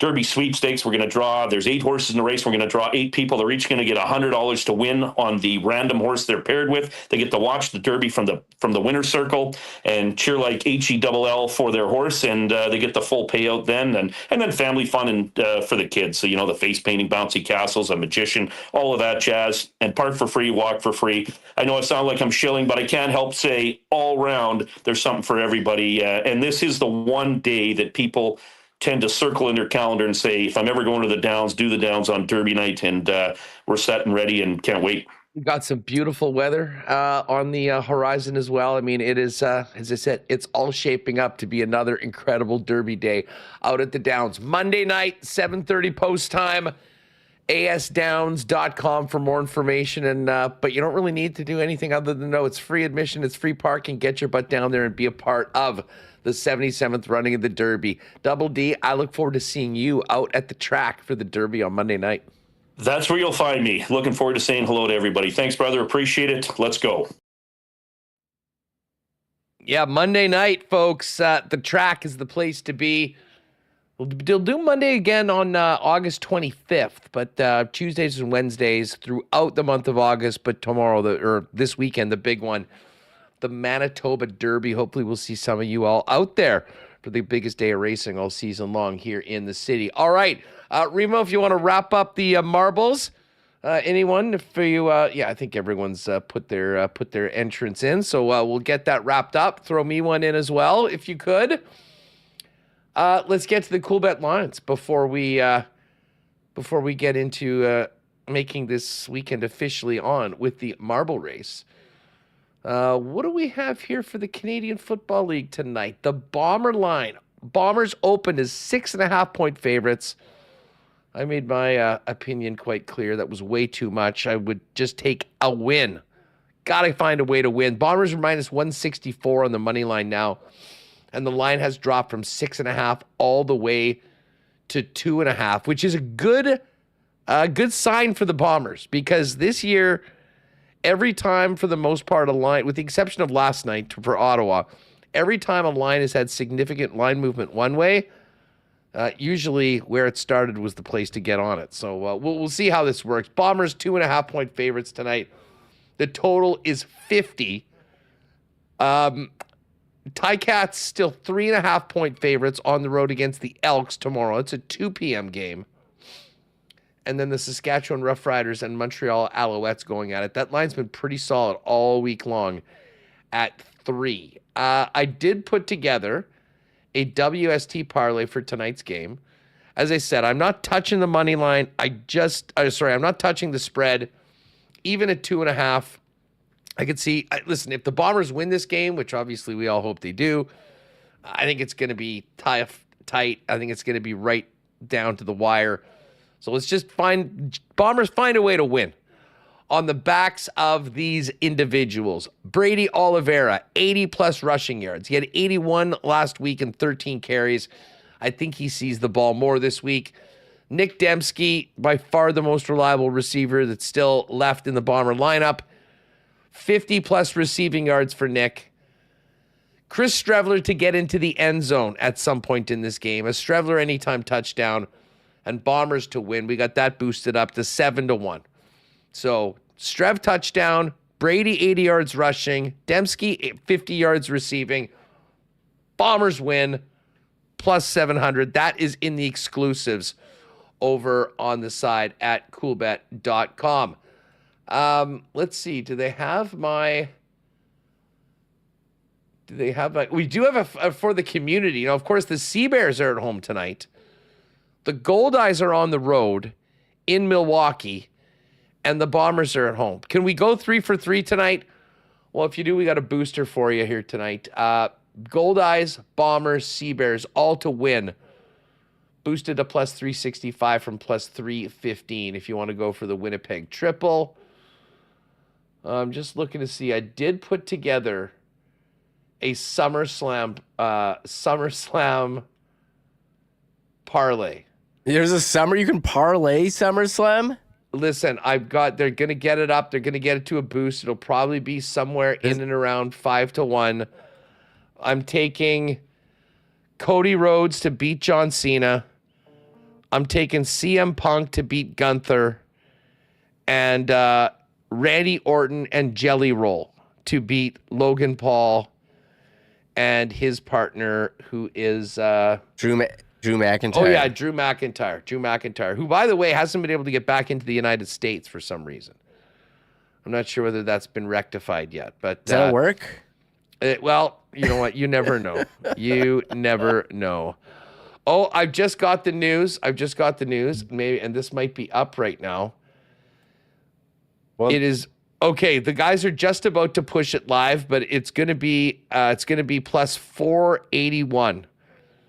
So if you want to ride with me on SummerSlam, and by the way, WWE fans, go to CoolBet. SummerSlam's right there. It's got the odds for all the matches if you want to put a little sprinkle on it. And I had a real fun wrestling conversation and then a bit of a SummerSlam preview and talking about the odds with Mike McGuire from the Celebrate Wrestling Network. If you want to check that out, that is up right now on the YouTube channel. So just go in, click on the preview, and feel free to leave your picks in the comments for SummerSlam. Blue Jays back in action tonight. They got the Royals at home. Jays minus 159 favorites. The Royals plus 135. Pitchers for tonight, Michael Waka for Kansas City. And the Kevin Gausman on the bump for the Blue Jays. You got ATP Toronto, WTA in Montreal. The tennis continues. Odds for all of that. And, of course, we do have the Gold Eyes as well. Gold Eyes tonight, even money. I haven't been winning much on the Gold Eyes over the course of this past month. Man, they are due. Even money on the Gold Eyes. And, again, that Gold Eyes Sea Bears Bombers parlay is up as well in the combo cards. And that's where you'll find my SummerSlam play as well. If you haven't played a cool bet before, use the promo code WST for a 100% bonus up to $200 on your first deposit. And we are counting down. We are less than 2 weeks away from our first NFL shows as part of WST Winners with our expanded programming brought to you by CoolBet. Myself, Pat, and Jake will be, I think we'll be regularly going live at 10 a.m. on Friday morning and making our picks for the weekend, doing some fun promos, some fun contests as well. And by the way, I'm working on, I can't confirm this, but last year, we did team up with CoolBet and send a couple CoolBetters and WST listeners to the Labor Day Classic. I grabbed the last 2 seats on the Huss bus for something like that. So stay tuned in the next week. We'll give you some details on maybe how you can win a trip to join us in Regina for the Labor Day Classic. Shout out to Jake, Pat, and our boys at CoolBet heading into the weekend. Great weekend, and we're going to be all over. Tons of NFL futures are up right now. If you're like me and you're geeked for the NFL season, now's a great time to be checking out all the offerings for the NFL season if you want to make some season-long bets. I just disappeared magically, and maybe that means that we're just about getting ready to do some... There we are. We're back. Do some marbles. Coming up. Remo, we ready to rock? Yes. Sorry, 1 second. I accidentally closed everything, which is why you disappeared. I'm enjoying a lot of the comments. Whenever you mention wagering on wrestling or sports entertainment, we always have people in the chat saying, how do you bet in wrestling? How can you gamble on wrestling with the outcomes decided? Well, you go on the website and you place a wager. That's how you... Yeah. That's exactly how. If someone's willing to book it, yeah, you can bet it. I mean, I'm sure, listen, you would be insane to put significant dollars, but it is fun throwing $10 or $20 on a couple of the matches that you know you're going to be watching. I think people have some fun with it. So I did do a quick video saying there's a lot of people that think that betting on professional wrestling is ridiculous. I'm not one of those people, and that's why we're ready. That's why we got the SummerSlam preview. I'll be checking it out tonight from the lake. But listen, this is the time when we get ready for some marbles. And it is long weekend. but we got to get a little Tristan Rivers music to tee up the marble race. So let's hit that, TRM, and then some marbles to kick off the weekend. Let's go. All right, I got to pick the theme song. And shout out to Spency. Where was his comment? He says, the betting on wrestling is the same as betting on NFL with, the NFL following a script and all. So. We got the script. I don't know if we have the script for the upcoming season, but I did like how Lee gave a shout out to Antonio Gates. Feinberg's going with all his Gates apparel to Canton. Feinberg's there. He went for LaDainian Tomlinson. He's going, maybe we'll get him on next week to talk about his trip to Canton. So that's pretty cool. I remember when he was emerging star, Antonio Gates, and now he's Hall of Fame. So I'll shut up, and here's the theme song. We're going with the OG today.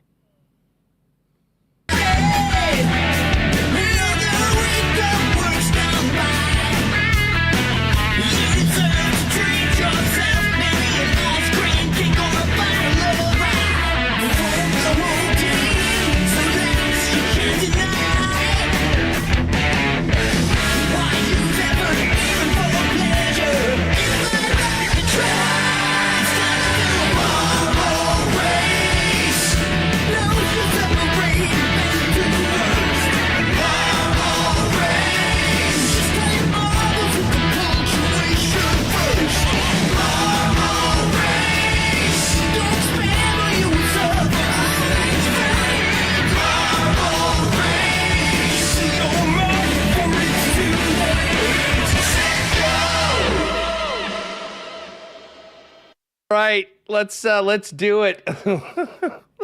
The comments in the chat about this betting and wrestling are just hilarious. Luca D, what's up, Luca? Luca D, Gilbert Arenas runs a Royal Rumble pool with Otani's interpreter. Per LeBron. Oh, this is some good stuff. Anyways, love on it. Russ Lowen, so can you bet on what will happen in later episodes of a Star Wars Disney series? I doubt anyone would take your money on that one. But hey, as I say, as a veteran of the wrestling betting game, the man that gave you edge to win the Royal Rumble a few years ago at 6-1, I pride myself on being on top of these things. We got some leans on these matches, so we're going to have some fun with it. But anyways, we got a Bomber game tonight. We got to get this smoke out of the air to get ready to kick off at 7:30 tonight. Hopefully that goes well. The one thing I do know is that we will drop marbles right now. Where are we going today, Remo? What's our course? What's our track? I tested a couple. I updated my marbles, and shout out to Spency, who's dropping the super chat. He says, all you jokers better come watch Spency on stage at the Spirit of Ukraine Folklorama Pavilion every show. Oh, yeah. That's where I first met Spency. Yes. Before WST was invented, back in the TSN days, when the Spirit of Ukraine was where we hosted the infamous Winnipeg Pierogi Eating Championship, won by social media star Stepdaddy J, who's on fire himself. It is amazing. And you will not believe what Spency is able to do. Spency's not a small individual. You will be literally stunned at the agility, the endurance, the strength of he and his partners. Spirit of Ukraine Pavilion. I could not endorse it more. And I will make a point of getting out there next week and seeing you. Hey, just as Remis sets this up, we actually do have some legitimate Jet news here.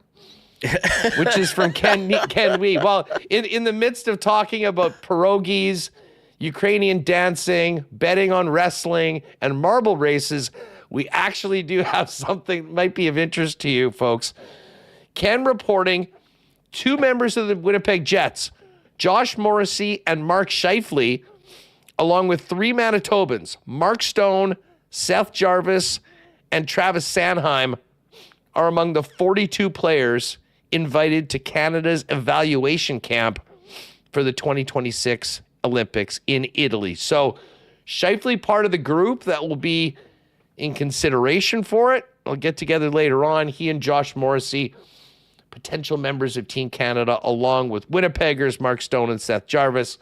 and Elkhorn's Travis Sanheim. So there you go on that. All right, Remo, there's only one thing left to do before the long weekend starts, and that is our marble race. Let's do this. Yes, people are asking me. Dave Conan in chat says, where are you doing these marbles? I do it on the Marbles on Steam app, although you have to, if you want to put your own marbles in, requires a bit of trickery. But I got 240 in there right now. And the track we are running is, we got an air quality update for the Bombers. This is the same as before. Good or bad? Scheduled to begin. It says, oh man, they sent an infographic. I can't look at that. We're doing marbles. Rocky Adventurous Travels. Rocky Adventurous Travels today. I like it. And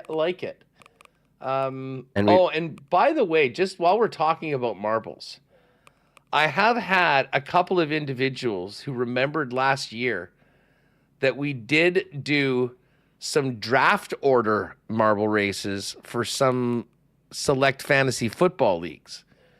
And we might be able to pull that off over the next couple weeks when Remis is here. He's going to be away for a week. But you can send us an email if you want to, or a DM or something like that if you want us to. And maybe at the end of the show, we'll screw around and bang off a couple marble races to allow you all to pick your draft order. I know the one league that we did that for mine, the guys are all fired up to do it again. So that'll be a fun little bonus on the program. Yeah. People love watching these races. We'll do that for a few of your fantasy leagues. Hey, Cowboy says, missed most of the show. I'll watch the replay. Did you talk about the Jets jersey numbers assigned? Everyone wants to That was yesterday. Said that was yesterday. It's in the description. I put the time code in there, so we talked about it. Okay, listen. Let's get the marbles up here because people are probably getting antsy. But I will throw this out to everybody in chat. I was having a little bit of fun with what a downgrade poor David Gustafson got, going from number 19 to number 41. Hosed. Who is the best number 41 ever in the NHL? I don't know. I texted him and says, there ever been anybody good that wore 41?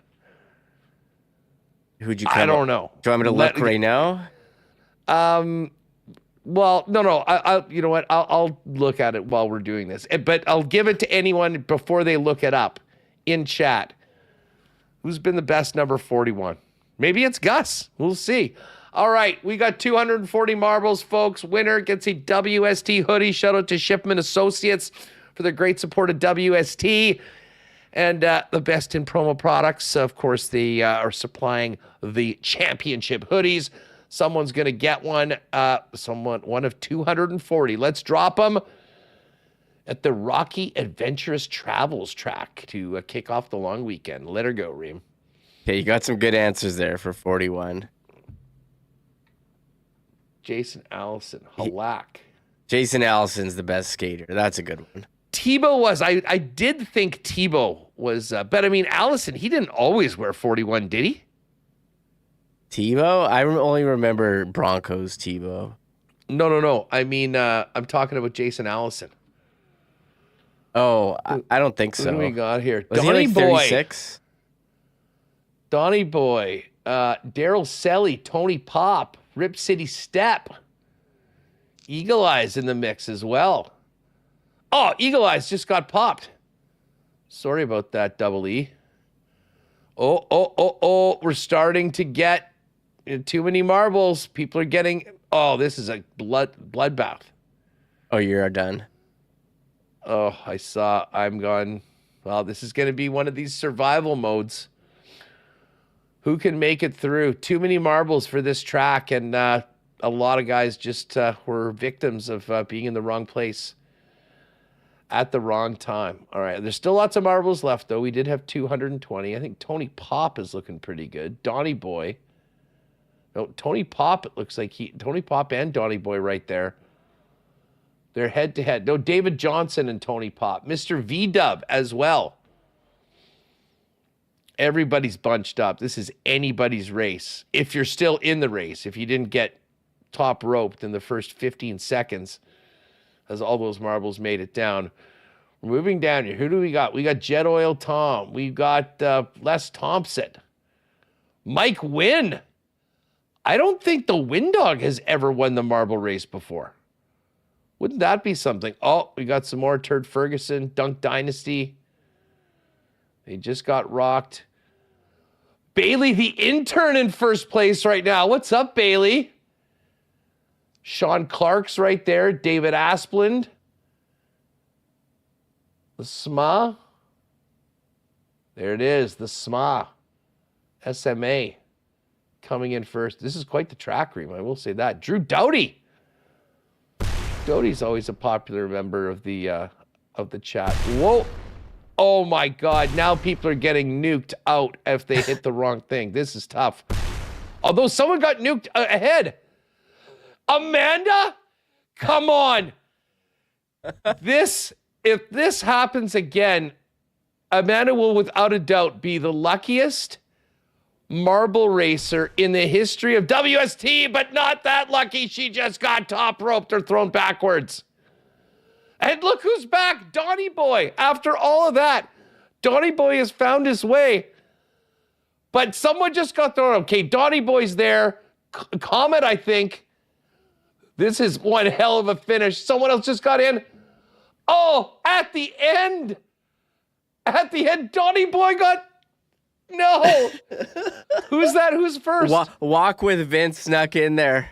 Walk with Vince. What an... Dude, that was one of the craziest finishes of all time. I know a lot of marbles got thrown out early, but wow. I thought Amanda, when she got blasted out but landed on the track, was going to pull another incredible victory. But then she got whacked. Donnie Boy was right there after leading earlier. He was back in the lead. And then I think Walk with Vince was way behind, hit on one of those grenades, and it just shot him further down, and he won by a second. What an incredible race.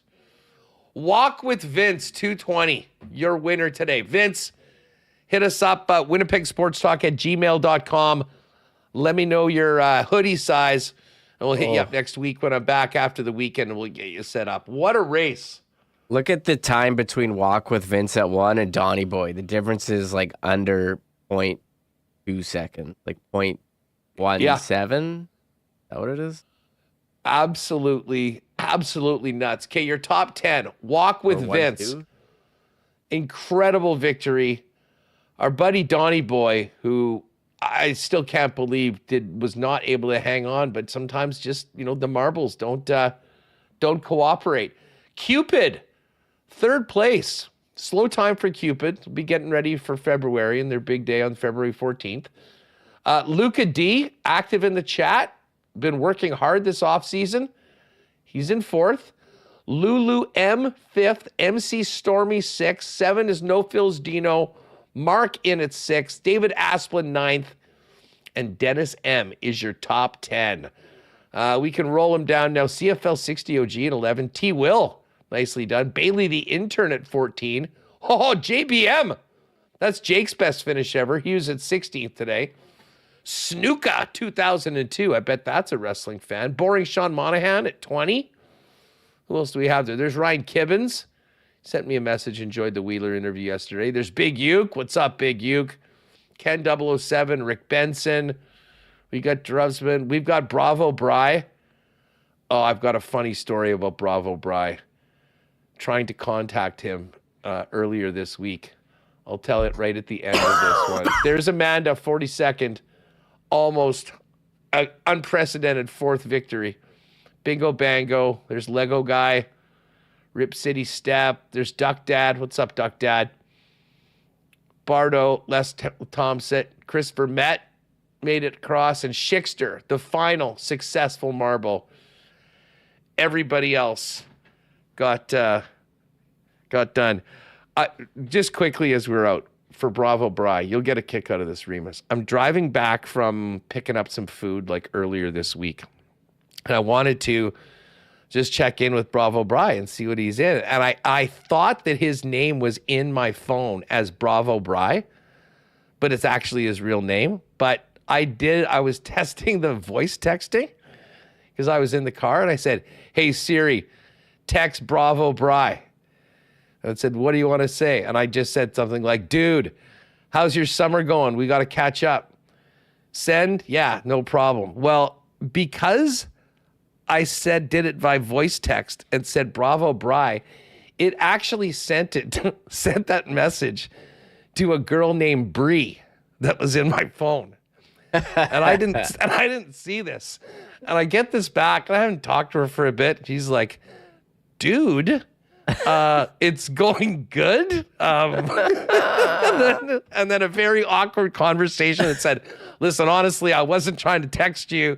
I was trying to text somebody else. But I'm glad we caught up. How's it going? And anyways, I still now have unsuccessfully, maybe this is my message to Bri. Text me. We got to catch up. Let's grab a beer sometime in August. Remo, happy birthday to Ev. Big weekend in the Remis household. Yeah, my son's 6th birthday. It seems like yesterday I was on, taking some time off of the radio station when he was born and after that. But he's 6. He just finished kindergarten, going into grade 1. Nice birthday. Shout out to Gary Lawless. He sold my dad a bouncy castle last year with the one that was referenced in his appearance a couple weeks ago. We'll be bringing it out this weekend. Oh, yeah. The bouncy castle is going to be in full effect. Probably a tough day to have a birthday for a kid, like August 2. It's probably always around August long weekend, like tough for parties and stuff. Yeah, I think his birthday was it on like a Sunday of a long weekend? And I mean, for him, it's tough. Like, you can't do anything at school. I mean, for us, like, we've been to some birthday parties where, he's in kindergarten. There's 3 classes. Some people just, like, invite the whole class. And now I don't have to worry about that because he's not in school. So we can just invite who, you probably close planned friends.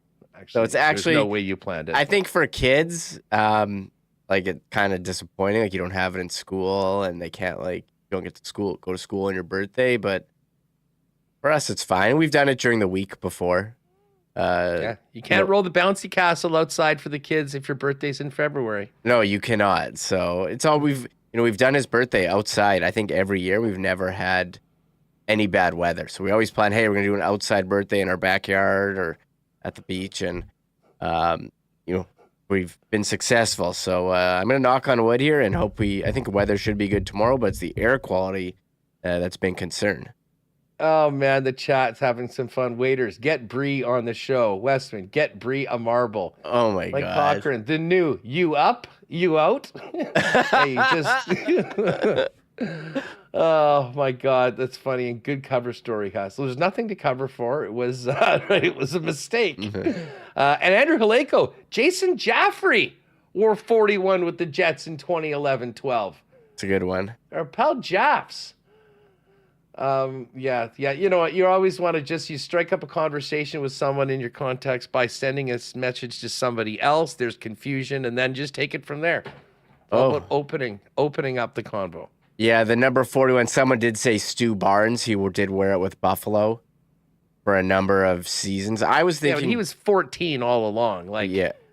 41 is basically if you like 14 and you can't wear it, you, I guess, reverse the numbers. I think Jason Allison's the best skater that we'll come up with. There's some other. I see Paul Byron with Montreal. He was pretty good, like third line center.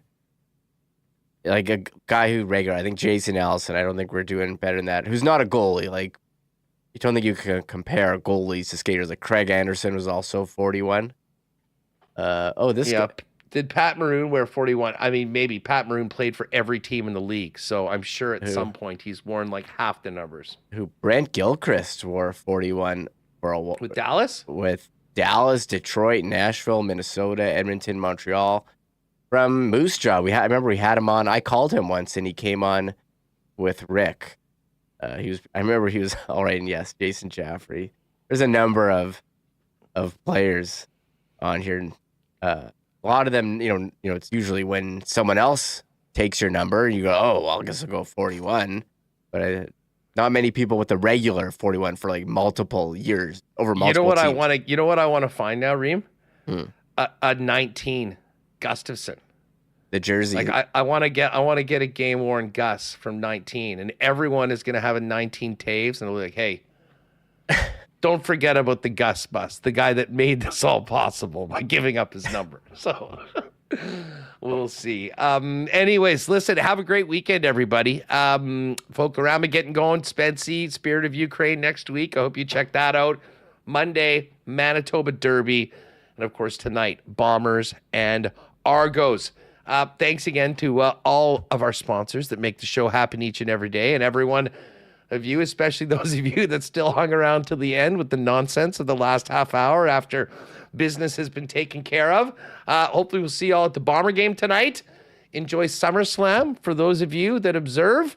And maybe you see at the Derby on Monday. One thing you will see is Connor and Remis taking care of business on Tuesday.